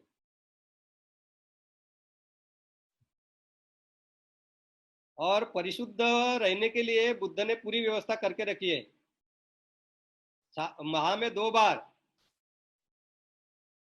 माह में 2 बार पातिमोक्ष का यानी पूरे विनय नियमों का उन्हें पठन करना होता है। साथ में आके एक सीमा में यानी एक परिसर में, जिसको सीमा बोलते हैं, सीमा यानी बाउंड्री, एक सीमा में बाउंड्री में जितने भी भिक्षु रहते हैं, इसमें श्रामणेर शामिल नहीं, सिर्फ भिक्षु, उनको साथ में आकर पूरे 227 नियम का पठन करना होता है। और वो पठन के पहले अगर कुछ नियमों का अगर उल्लंघन किसी भिक्षु ने किया है तो वो बाकी भिक्षुओं को बताना होता है। अगर वो नहीं बताते हैं तो भिक्षु की क्या क्या प्रगति होगी? जो बुद्ध के नियम का उल्लंघन करते हैं, जिन्होंने धम्म खोज निकाला है, बुद्ध शासन की निर्मित की है, वही बुद्ध के नियमों का अगर उल्लंघन करते हैं और मानने भी नहीं करते और छुपा के रखते हैं, उस भिक्षु की क्या प्रगति होगी? तो इसलिए बुद्ध ने नियम बताया था शुद्ध रखने के लिए संघ को, कि वो भिक्षुओं ने अगर कुछ दोष किया है तो वो पातिमोक्ष के पहले ही बताना चाहिए। क्योंकि पातिमोक्ष के लिए जब सीमा में बैठते हैं, यानी कोई हाल होता है उपोषणागार, उसमें बैठते हैं, तो वो पूरे एक एक नियमों की चर्चा करते हैं, यानी गायन करते हैं। और गायन करने के बाद गायन करने वाला बोलता है कि इस नियमों से सभी भिक्षु शुद्ध है, इसलिए वो चुप है, साइलेंट है, कुछ बोल नहीं रहे, और ऐसा बोल बोल के आगे जाते हैं वो। तो इसी वजह से भिक्षु संघ ये परिशुद्ध रहता था। तो आज हमें प्रयास करना है, भिक्षु संघ से विनती करनी है, उनको रिक्वेस्ट करनी है, उनके साथ चर्चा करके कि सभी जगह पातिमोक्ष हो और गहराई से हो, गंभीरता से हो। इसी के लिए हमें भिक्षु संघ को बोलना होगा, यानी बोलना होगा, उन्होंने कटिबद्ध करना होगा, उनको करने के लिए बाध्य ही करना होगा हमें। क्योंकि भिक्षु और उपासक दोनों एक दूसरे पर निर्भर है। न उपासक के बगैर भिक्षु संघ जिंदा नहीं रह सकता, और भिक्षुओं के बगैर उपासक संघ भी नहीं रह सकता। तो एक दूसरे पर निर्भर है। तो भिक्षु संघ ने 2 कर्तव्य बहुत मजबूती से करना है। एक तो धम्म में खुद की तरक्की, जिसको बाबा साहब ने सेल्फ कल्चर लिखा है बुद्धांडिस धम्मा में। अरे खुद की प्रगति क्या करेंगे वो? तो मैंने जो शील बताया अभी, ये पातिमोक्ष है, इंद्रिय संवरशील है, आजीवा परिशुद्धि है, और पच्चे सन्निसित शील है, यानी 4 चीजें जो उनको दान में मिलते हैं उसका अच्छे से यूज करना, सही मार्ग से मिलाना। तो ये शील का पालन करके वो अष्टांग मार्ग में लग जाए। पूरा अष्टांग मार्ग के सम्मा सती, सम्मा समाधि, सम्मा दिट्टी में लग जाए, अनित्य दुख अनात्म की अनुभूति ले, 4 आर्य सत्य की अनुभूति प्राप्त करे, मग्ग फल प्राप्त करने के मार्ग पर आरूढ़ हो जाए। इसी के लिए पूरे अपने आप को डेडिकेट कर दे, समर्पित कर दे, तभी वो उपासक के लिए आदर्श हो सकते हैं, तभी वो उपासकों को धम्म सिखा सकते हैं। अगर खुद ही धम्म में वो नहीं पके हुए तो धम्म नहीं सिखा सकते। तो एक पहला कार्य उनका है कि सेल्फ कल्चर। तो ये वर्षावास का जो पीरियड है, ये भिक्षुओं के लिए सेल्फ कल्चर के लिए, खुद की धम्म की प्रगति के लिए सबसे अच्छा समय है। क्योंकि 3 माह वो एक जगह रहते हैं, उनको ज्यादा से ज्यादा समय आपके ध्यान में दे सकते हैं। और कोई बोलता होगा कि भिक्षुओं को ध्यान करने की जरूरत नहीं है, तो बुद्ध और बाबा साहब को नहीं मानने वाला है, ऐसा ही मैं कहूंगा। बाबा साहब का पूरा बुद्धांडिस धम्म ग्रंथ भिक्षुओं ने ध्यान करना चाहिए, और बुद्ध के सभी अन्य उपासकों ने भी ध्यान करना चाहिए, समाधि का अभ्यास करना चाहिए, समत विपसना का अभ्यास करना चाहिए। समत यानी सम्यक सम्मा समाधि, जो आनापान पालन करके होती है, ये बाबा साहब ने लिखा है बुद्धांडिस धम्म में। और बाबा साहब ने विपसना यानी कायानुपसना, वेदनानुपसना, चित्तानुपसना, धम्मानुपसना जो है, ये भी बाबा साहब ने जीवन की सूचिता रखना, यानी धम्म है, ये जो बाबा साहब ने धम्म की पहली परिभाषा की, बुद्धानिस धम्म ग्रंथ में वहां लिखी है, और उन्होंने इसी से निब्बान प्राप्त करने की बात कही है बुद्धानिस धम्म में। तो बहुत बार बार बाबा साहब ने ये भी बोला है कि बुद्ध के अनुयायी हमेशा ध्यान में रत रहते, ऐसा भी बुद्ध जो धम्म पद है वो बाबा साहब ने बुद्धानिस धम्म ग्रंथ में लिखा है। तो ये जो वर्षावास का समय है, ये भिक्षुओं के लिए, सेल्फ कल्चर के लिए, खुद की प्रगति के लिए सबसे महत्वपूर्ण समय है। और धम्म प्रचार प्रसार के लिए तो वो साल भर घूम के तो करते हैं, पर अभी भी बहुत गहराई से कुछ उपासकों को ट्रेन करने के लिए उनके पास बहुत समय है। और संघ के मजबूती के लिए ये समय है, क्योंकि जो सीनियर भिक्खु है, एक साथ जब सीनियर और जूनियर भिक्खु रहते हैं तो जूनियर भिक्खु को विनय में ट्रेन करने में, धम्म में ट्रेन करने में उन्हें बहुत समय मिलता है। और इसीलिए ये समय भिक्षुओं को अपना कर्तव्य पूरे करने के लिए बहुत अच्छा समय है। अभी एक बात मैं समझाना चाहता हूँ, हम हमेशा त्रिरत्न को हम वंदन करते हैं, बुद्ध को वंदन करते हैं। तो बुद्ध क्या है? बुद्ध तो चार आर्य सत्य खोज करने वाली जो व्यक्ति है उसे सम्यक संबुद्ध कहते हैं, वही बुद्ध है, उन्हीं को हम वंदन करते हैं। और यही जो बुद्ध है सम्यक संबुद्ध, वही लोगों को धम्म सिखाते हैं, सर्वज्ञता प्राप्त करते हैं धम्म में, धम्म के क्षेत्र में, चार आर्य सत्य के क्षेत्र में, और धम्म सिखाते हैं। और धम्म क्या है? तो आर्य अष्टांगिक मार्ग, चार आर्य सत्य, प्रतीत संवाद, यही धम्म है। ज्यादा से ज्यादा बोल सके कि 37 बोधिपक्कीय धम्म जो है, 37 बोधिपक्कीय धम्म, ये धम्म है। और संघ क्या है? तो संघ समझ लीजिए अच्छे से।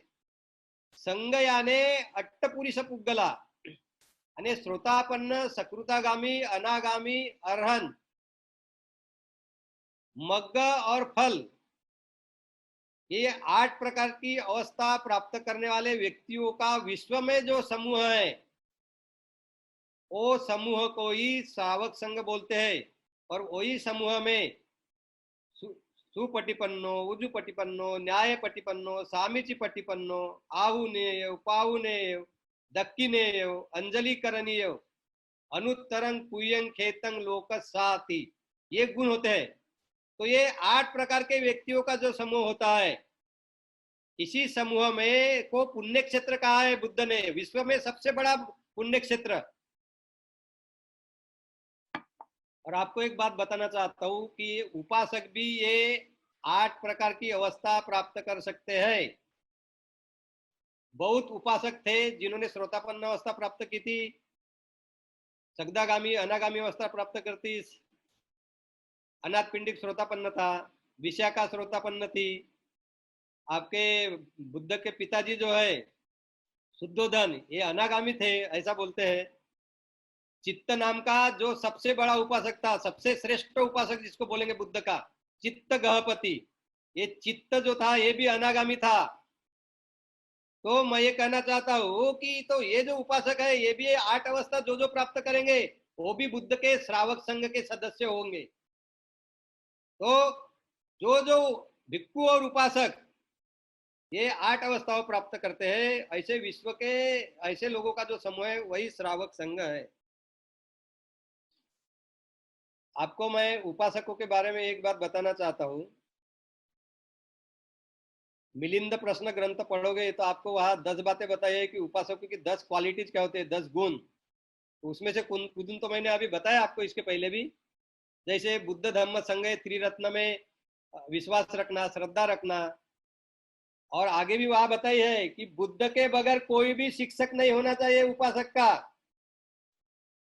अगर चौथा शिक्षक तुम्हारा है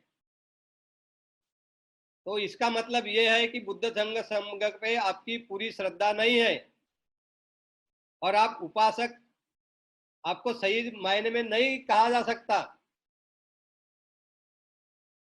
तो ये बातें भी ध्यान रखनी चाहिए। उसमें ये भी कहा है कि उपासक उसी को कहेंगे, उपासक का गुण ये है कि उसमें सम्मा दिट्ठी हमेशा जागृत रहेगी, वो मिथ्या दिट्ठी नहीं रख सकते। तो ये बातें मिथ्या दिट्ठी में बहुत सारी बातें हैं। बुद्ध का गुरु होता है ये मानना भी मिथ्या दिट्ठी है, बुद्ध के बराबर कोई विश्व में है ये भी मानना मिथ्या दिट्ठी है, बहुत मिथ्या दिट्ठियां है।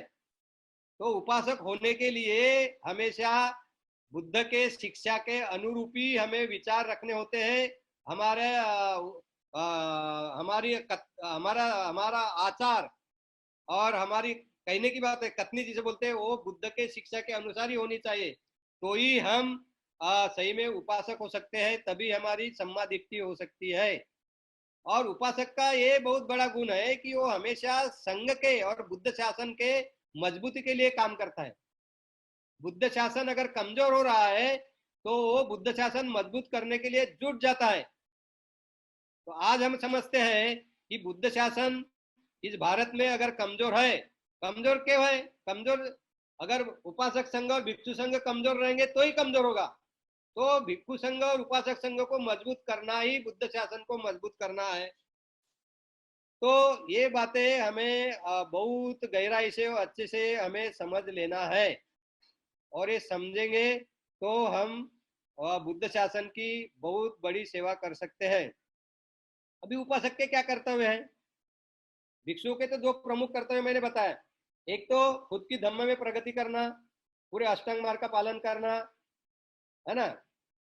शील पालन करेंगे, वो शील क्या होते हैं? 4 तरह के, वो भी बताया मैंने भिक्षुओं के। और पूरा अष्टांग मार्ग, समत, विपස්සना पूरा पालन करें।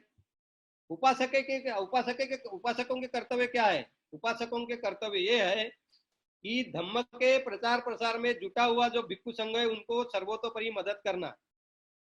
उनको दवा, विहार, अन्न, चीवर, पात्र ये दान देना, और उनको धम्म प्रचार प्रसार के जो भी जरूरतें हैं और जो बुद्ध ने अनुमति दी है वो भिक्षुओं को यूज करने की, वो चीजें देना। जो अनुमति बुद्ध ने जिन चीजों की नहीं दी वो नहीं देना चाहिए।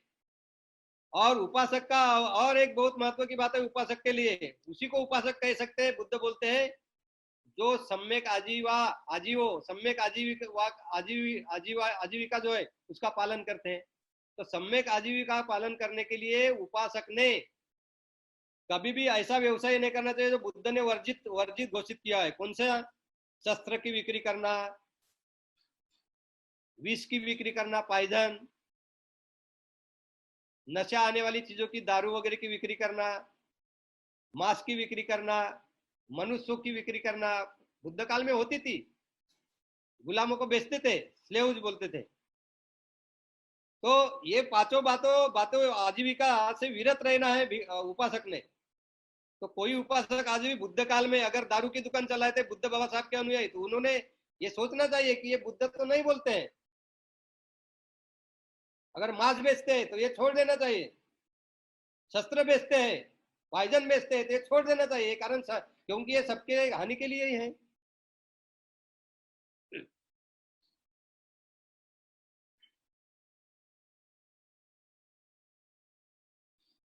दूसरी और एक हाँ, मैं जो बता रहा था कि उपासकों के लिए जो है, उपासक के लिए आजीविका तो है, पर उपासक का कार्य जो है, शील तो मैंने बताया कि वो पंचशील और अष्टशील का पालन करेंगे, पर इसके बराबर उन्होंने पूरे अष्टांग मार्ग का पालन करना है। ये भारत में और महाराष्ट्र में और बाबा साहब के समाज में निर्माण हुए बहुत पढ़े लिखे लोगों ने समाज के आगे बहुत गलत गलत बातें प्रसारित की है पिछले 10-20 सालों में। कुछ तो बातें की थी कि ध्यान का अभ्यास ही नहीं उपासकों ने करना चाहिए, बाबा साहब ने नहीं बताया, सब गलत बात है। इस पर मैं बहुत बार बोल चुका हूँ और नहीं बोलूंगा। पर बाबा साहब ने उपासकों को पूरे अष्टांग मार्ग का पालन करने को कहा है। आप बुद्ध और उनका धम्म ग्रंथ पढ़ोगे, बुद्धानी धम्मा ग्रंथ पढ़ोगे और संघ का चैप्टर, भिक्षुओं का चैप्टर भी पढ़ोगे, तो उसमें बाबा साहब ने एक एक सेक्शन लिखा है, एक भाग है उसमें, उस ग्रंथ में क्या भाग है? द धम्मा ऑफ द उपासक and the Dhamma of the भिक्षु। उसमें बाबा साहब ने क्या लिखा है, क्या लिखते हैं? उसमें बाबा साहब लिखते हैं, प्रश्न पहले निर्माण करते हैं, क्या धम्म भिक्षु और उपासकों के लिए एक समान है? और आगे बोलते हैं बुद्ध हमेशा भिक्षुओं को उद्देशित करते हुए, एड्रेस करते हुए सभी प्रबोधन करते हैं। इसका मतलब ये नहीं कि वो प्रबोधन जो है वो उपासकों के लिए लागू नहीं है, गृहस्थों के लिए लागू नहीं है, ऐसा नहीं है, ऐसा बाबा साहब ने लिखा है। वो बोलते हैं कि भिक्षु हमेशा उनके आगे रखते रहते थे, इसलिए उन्होंने भिक्षुओं करके वो उपदेश किए हैं। तो भिक्षुओं के विनय नियम छोड़ के बाकी जो धम्म है वो भिक्षुओं के लिए, एक उपासकों के लिए भिक्षुओं के समान ही है, ऐसे बाबा साहब लिखते हैं। दुख मुक्ति का मार्ग क्या है? अष्टांग मार्ग है। प्रतित्य समुत्पाद, 4 आर्य सत्य, 37 बोधिपति के धम्म, ये क्या उपासकों को लागू नहीं है? है, जैसे के वैसे है। बाबा साहब तो यहाँ तक लिखते हैं, वो बोलते हैं भिक्षु गृह त्यागी है और भिक्षुओं के साथ ही रहते हैं, तो उन्होंने शीलों का उल्लंघन करने की संभावना कम है। पर उपासक समाज में रहते हैं, गृहस्थ है, तो उनके हाथ से शीलों का उल्लंघन होने की संभावना ज्यादा है, ऐसे बाबा साहब कहते हैं। और बाबा साहब कहते हैं अष्टांग मार्ग पारमिता भिक्षु और उपासकों के लिए एक समान है। तो अगर कोई कहे कि अष्टांग मार्ग लागू होकर भी भिक्षु उपासक ये समाधि का अभ्यास न करे, बाबा साहब ने बुद्धानिस धम्म में मेडिटेशन शब्द बार बार लिखा है। ये मेडिटेशन शब्द पाली के भावना शब्द के लिए उपयोग में लाया गया है। ये भावना शब्द का मतलब होता है पाली में समत भावना, यानी मन की एकाग्रता साधना, सम्मा सती, सम्यक सम्मा समाधी म्हणजे सम्यक समाधीचा अभ्यास, आनापान, आणि 40 कर्मकांड बुद्धांनी शिकवले, ज्यामध्ये आनापान पण आहे, आणि विपස්සना भावना, आणि विपස්සना भावनाचा अभ्यास करून अनित्यबोध, दुःखबोध, अनात्मबोध अनुभूतीवर जाणून 10 विपස්සना ज्ञान प्राप्त करणे, ज्यामध्ये तुमचा उदयवेद ज्ञान आहे, भंग ज्ञान आहे, आदिनव ज्ञान आहे, भय ज्ञान आहे ना, उपेक्षा, संकारुपेक्षा ज्ञान आहे, असे 10 ज्ञान ते आपण कधीतरी त्याची चर्चा करू। तर उगीच समाजामध्ये हे जे सुरू आहे की समाधीचा अभ्यास करू नये, हे चुकीचं आहे। समाधीचा अभ्यास केल्यामुळे, समत आणि विपස්සना दोन्हींचा अभ्यास केल्यामुळे धम्मावरची श्रद्धा वाढण्याला खूप मदत होते, आपले विकार कमी व्हायला मदत होते, कठीण परिस्थितीमध्ये संयम राखून, उपेक्षा राखून, समता राखून सर्वांच्या मंगलासाठी, भल्यासाठीच काम करण्याची खूप मोठी शक्ती निर्माण होते। कधी लोक म्हणत असतील मी 20 वर्षापासून विपसनेचा अभ्यास करतो, समाधीचा अभ्यास करतो, तर मला तर त्याचा खूप लाभ झाला। कोणी म्हणेल तुम्हाला लाभ झाला, अरे बाबा कालाम सुत्तामध्ये बुद्धांनी जे सांगितलं आहे की तुम्ही अनुभूतीवर जाना, समत विपसनेचा अभ्यास करून मी अनुभूतीवर जाणला, मला लाभ झाला, हे माझ्या अनुभूतीचं सांगतोय। बुद्धाचा धम्म अनुभूतीचा धम्म आहे। ठीक आहे, कोणाला करायची इच्छा नसेल तरी नाही करू, पण समाजामध्ये चुकीचं वातावरण निर्माण करण्यामुळे उगीच समाजाचं नुकसान करणे हे योग्य नाही। आणि काय होते तुम्हाला सांगू सर, थोड़ा हिंदी में आप जी तागड़े सर, हिंदी में प्लीज। हाँ, वो मेरा वो इसमें फ्लो में हो गया। तो मैं ये बताना चाहता हूँ कि जब हम विपස්සना का अभ्यास करते हैं, समता और विपස්සना का अभ्यास करते हैं, धम्म का ही अभ्यास है। और बुद्ध ने जब ये सिखाया है तो ये बुद्ध की शिक्षा नहीं है, और उपासकों के लिए ऐसा नहीं कहना तो ये झूठ हो जाता है, मूसावाद हो जाता है, और ये अकुशल कम हो जाता है। उन लोगों को समझता नहीं कि वो क्या अकुशल कर रहे हैं। बाबा साहब ने बुद्धानिस धम्म में इतना ही कहा है कि मेडिटेशन पर जो पूरा एम्फोसिस देना है गलत है। उन्होंने, बाबा साहब ने कहा कि सामाजिक बुद्ध के जो मूल्य है, स्वातंत्र, समता, बंधुता, इस पर भी बाबा साहब ने बताया कि एम्फोसिस दो, ये भी सिखाओ।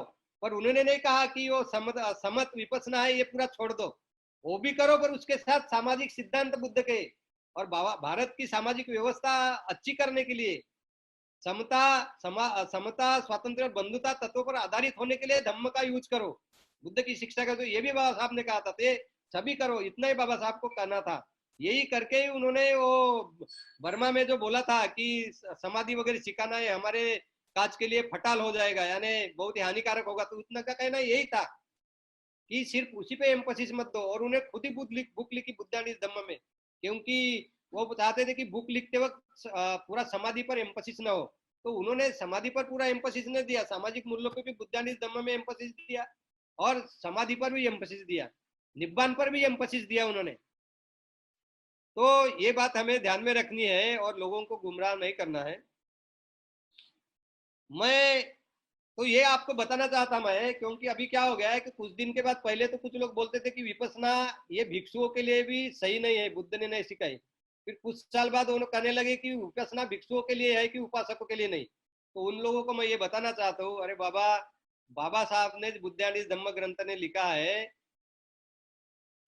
धम्माब्दी उपासकांदी धम्माब्दी भिक्खु, इस परिच्छेद में, कि जो जो भिक्षुओं के लिए बुद्ध ने सिखाया वो सभी उपासकों को लागू है, पूरा अष्टांग मार्ग, पूरी पारमिता है। तो ये सवाल ही नहीं पैदा होता, ये सवाल निर्माण ही नहीं होता कि भिक्षु को, उपासकों को समाधि का अभ्यास नहीं करना है।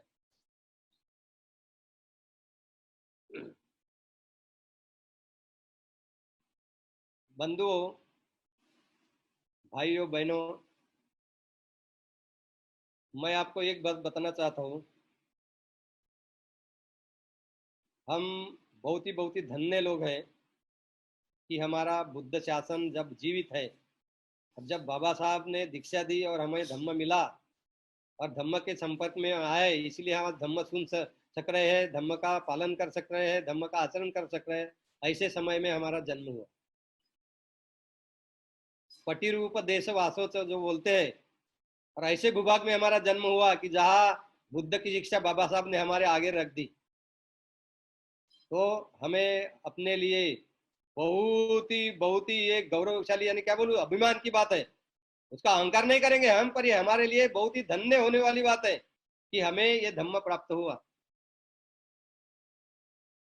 और सबसे बड़ी बात इस बुद्ध शासन में क्या हो सकती है, अगर इस बाबा साहब की भूमि में, बुद्ध की भूमि में, अशोक की भूमि में अगर हम बुद्ध शासन मजबूत कर सकते हैं, बुद्ध शासन मजबूत करने के लिए अगर हम विनयशील भिक्षु संघ भी इस देश में निर्माण कर पाते हैं, अर्थात भिक्षुओं के सहयोग से, उन्हीं को करना है, पहल उनकी है।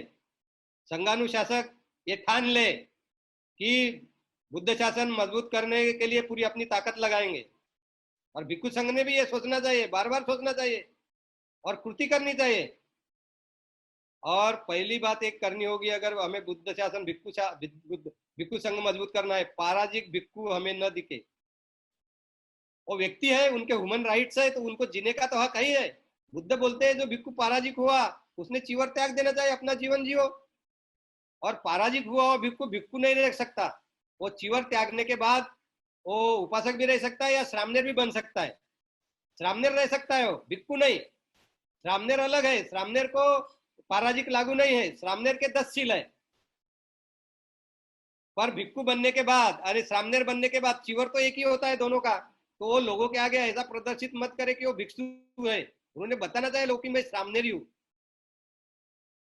तो ये बातें हैं, ध्यान में रखो, ये बातें भूलना नहीं। जैसे आप अपने खुद के धम्म के प्रगति के लिए शील का पालन कर रहे हो, पंचशील अष्टशील पालन कर रहे हो, और समाधि का भी अभ्यास कर रहे हो, उसी तरह भिक्षु संघ मजबूत होने के लिए भी हमें योगदान देना होगा। भिक्षु संघ को विनती करनी होगी, हम विनती करेंगे, मैं भी आपके साथ हूँ, कि आप भिक्षु संघ में अगर पराजिक भिक्षु है तो आप उनको दूर करिए, उनको समझाइए, आप पहल लीजिए, हम आपका पूरा सहयोग देंगे। हमें जो इन्फॉर्मेशन है ऐसे भिक्षुओं के बारे में हम आपको देंगे। जगह जगह जिलों जिलों में कहिए, जो जो भिक्षु है उनको, क्यों नहीं कहना चाहिए। हम कोई बोलेंगे कि भिक्षु जो आज विहार है, भिक्षु आज जी रहे हैं, तो भिक्षु उपासकों के सहयोग से ही जी रहे हैं। हम अहंकार से नहीं बोलते, ये तो बुद्ध ने बताए हुए नियम है। तो इसके लिए मैं एक उदाहरण आपको बताता हूँ कि कैसा कार्य हम कर सकते हैं। मैं आपको ये बताना चाहता हूँ कि कौशाम्बी शहर में, जहाँ बुद्ध बहुत बार विहार करते थे, रहते थे, धम्म सिखाते थे, वहाँ घोषिताराम विहार था। उस घोषिताराम विहार में 500 भिक्षु के दो भिक्षु संघ थे, दो ग्रुप थे बोलेंगे, दो प्रमुख भिक्षु थे। एक विनय में बहुत पारंगत थे और एक धम्म में पारंगत थे, यानी सुत्त में, अभिधम्म में पारंगत थे भिक्षु। तो एक बार ये जो शील में पारंगत यानी सुत्त में पारंगत जो भिक्षु थे, उनसे कुछ छोटा सा दोष हो गया कि वो जो टॉयलेट होता है, हम जाते हैं प्रसाधन के लिए, तो वहां से आने के बाद वो जो वहां से उन्होंने कुछ जो अभी हम वहाँ यूटेंसिल या कुछ मग यूज करते, उसमें थोड़ा पानी रह गया। तो वो जब उनके बाद वो विनयशील भिक्षु गए, जो विनय पालन करने वाले थे, विनय में बहुत पारंगत थे, तो उनको दिखा, तो उन्होंने कहा ये आपने क्यों रखा है, आपका दोष है। तो बोले मुझे मालूम नहीं था, और ये मेरे से ये नियम मुझे मालूम नहीं था, इसलिए रह गया। तो उन्होंने क्या किया, वो विनय में पारंगत थे, उन्होंने अपने शिष्यों को हर एक के 500 भिक्षु उनके शिष्य थे, तो विनय में पारंगत थे, उन्होंने बताया कि ये जो सुत्त में पारंगत भिक्षु है, इन्होंने ऐसा ऐसा दोष किया और अपना दोष मान नहीं रहे हो। तो उन्होंने अपने शिष्यों को बताया, तो वो शिष्य फिर उनके शिष्यों से बात करने लग गए, जो सुत्त में पारंगत थे उनके शिष्यों से। तो ऐसी बातें बढ़ने गई और उनके दो ग्रुप हो गए, एक दूसरे को दोष देते रहे, वो निंदा करते रहे, और भिक्षु संघ में एकता जो थी, एकता नष्ट हो गई। उसी पीरियड में वर्षावास का पीरियड भी था, तब उसी पीरियड में बुद्ध वहां गए, और बुद्ध ने उन भिक्षुओं को बताया, बुद्ध तक एक बात गई तो कि तुम ये अपना जो है तुम्हें जो तुम्हारे इसमें ग्रुप में दो ग्रुप हो गए हैं और तुम्हारी एकता नष्ट हो गई है, ये दूर करो, एक में आ जाओ। पर उन्होंने बुद्ध की भी नहीं माने और वो एक दूसरे पे आरोप प्रत्यारोप करते ही रहे। तो बुद्ध दुखी होकर, अरे बुद्ध को अच्छा नहीं लगा, तो वो पारी ले एक वन में चले गए और वही वर्षावास उन्होंने किया। उसी वक्त की घटना है जब पारी ले एक नाम के हाथी ने उनकी सेवा की, और एक बंदर जो मंकी है, उन्होंने उनको शहद जो है, हनी है, वो दान दिया। और ये हाथी जो थे उनको हर दिन फल लाके देते जंगल से, और बुद्ध रहे। वर्षावास के बाद जब बुद्ध आए, तब उसके पहले क्या हुआ कि वो कौशाम्बी के उपासकों को लगा ये भिक्षु कैसे है, आपस में झगड़ रहे हैं, एकता नहीं रख रहे हैं। तब उन उपासकों ने ठान लगाई कि उन्होंने संकल्प किया, निश्चय किया कि इन भिक्षुओं का हम कोई भी मदद नहीं करेंगे, जब तक ये शांति से एकता से नहीं रहते तब तक हम इनको मदद नहीं करेंगे। और भिक्षुओं को ही उनको जरूरत ही पूरी करनी होती है, भिक्षुओं की जरूरत है उपासकों को। तो बहुत कठिनाई से उन भिक्षुओं की जरूरतें वर्षावास की पूरी हुई, और बहुत कठिनाई में उन्होंने जीना जिया वो तीनों माह। और जब उनका वो वर्षावास पूरा हो गया, बुद्ध श्रावस्ती चले गए, फिर उनको अपनी गलती मानने हुई और वो एक में आ गए, एकता आ गए, बुद्ध की क्षमा मांगने गए श्रावस्ती कौशाम्बी से। और तो वो आ रहे हैं करके देखते ही राजा प्रसेनजीत बुद्ध को बोला कि ये भिक्षु ठीक नहीं है, इनको मत आने दो मेरे राज्य में। अनाथ पिंडिक भी बोले बुद्ध को कि ये भिक्षु आपका भी नहीं सुनते, इनको मैं जेतवन में नहीं आने दूंगा। तब बुद्ध ने कहा वो क्षमा मांगने आ रहे, मेरी आने दो। तो मैं ये उदाहरण आपको इसलिए बता रहा हूँ कौशाम्बी का, कि जब पूरे उपासकों में ने ठान लगाई, ये संकल्प किया, ये निश्चय किया कि हम भिक्षुओं की मदद नहीं करेंगे जब तक इनका आचरण अच्छा नहीं होता। तो उसी तरह हम उपासक एकता में आके भिक्षु संघ को विनती कर सकते हैं कि आप भिक्षु संघ को शुद्ध रखिए, पाराजिक भिक्षु हमें नहीं दिखने चाहिए, और जो जो भिक्षु संघ में जो विनय का उल्लंघन हो रहा होगा वो उल्लंघन दूर करना होगा, तो उनको करना ही होगा।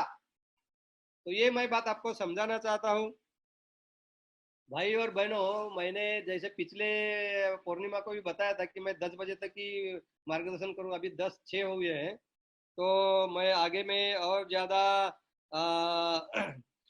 कुछ बातें नहीं कहूँगा, बहुत बातें कही जा सकती है, पर मैं आपको ये बताऊंगा कि इस बुद्ध शासन में हमारा जन्म हुआ है, सिद्धार्थ गौतम के बुद्ध शासन में। सम्राट अशोक बोधिसत्व बाबा साहब आम्बेडकर ने हमें धम्म पालन करने की जो प्रेरणा दी है, वो प्रेरणा में ध्यान में रखकर हम धम्म का अनुसरण करते हैं, त्रिशरण का अनुसरण करते हैं, अष्टांग मार्ग का पालन करते हैं, अष्टशिलों का पालन करते हैं। तो हम उपासक ऐसा संकल्प करेंगे कि बुद्ध शासन मजबूत करने के लिए भिक्षु संघ मजबूत हो, उपासक संघ मजबूत हो, इसके लिए हम हमारे काया से, वाणी से, मन से पूरी तरह हमारा योगदान देंगे, और यही बुद्ध शासन के लिए हमारी सबसे बड़ी सेवा होगी। आप सिलवान है, आप श्रद्धावान है, आप सिलों का पालन करने में जुटे हैं, आपकी तरक्की की, आपके अष्टांग मार्ग पर तरक्की की मैं कामना करता हूँ।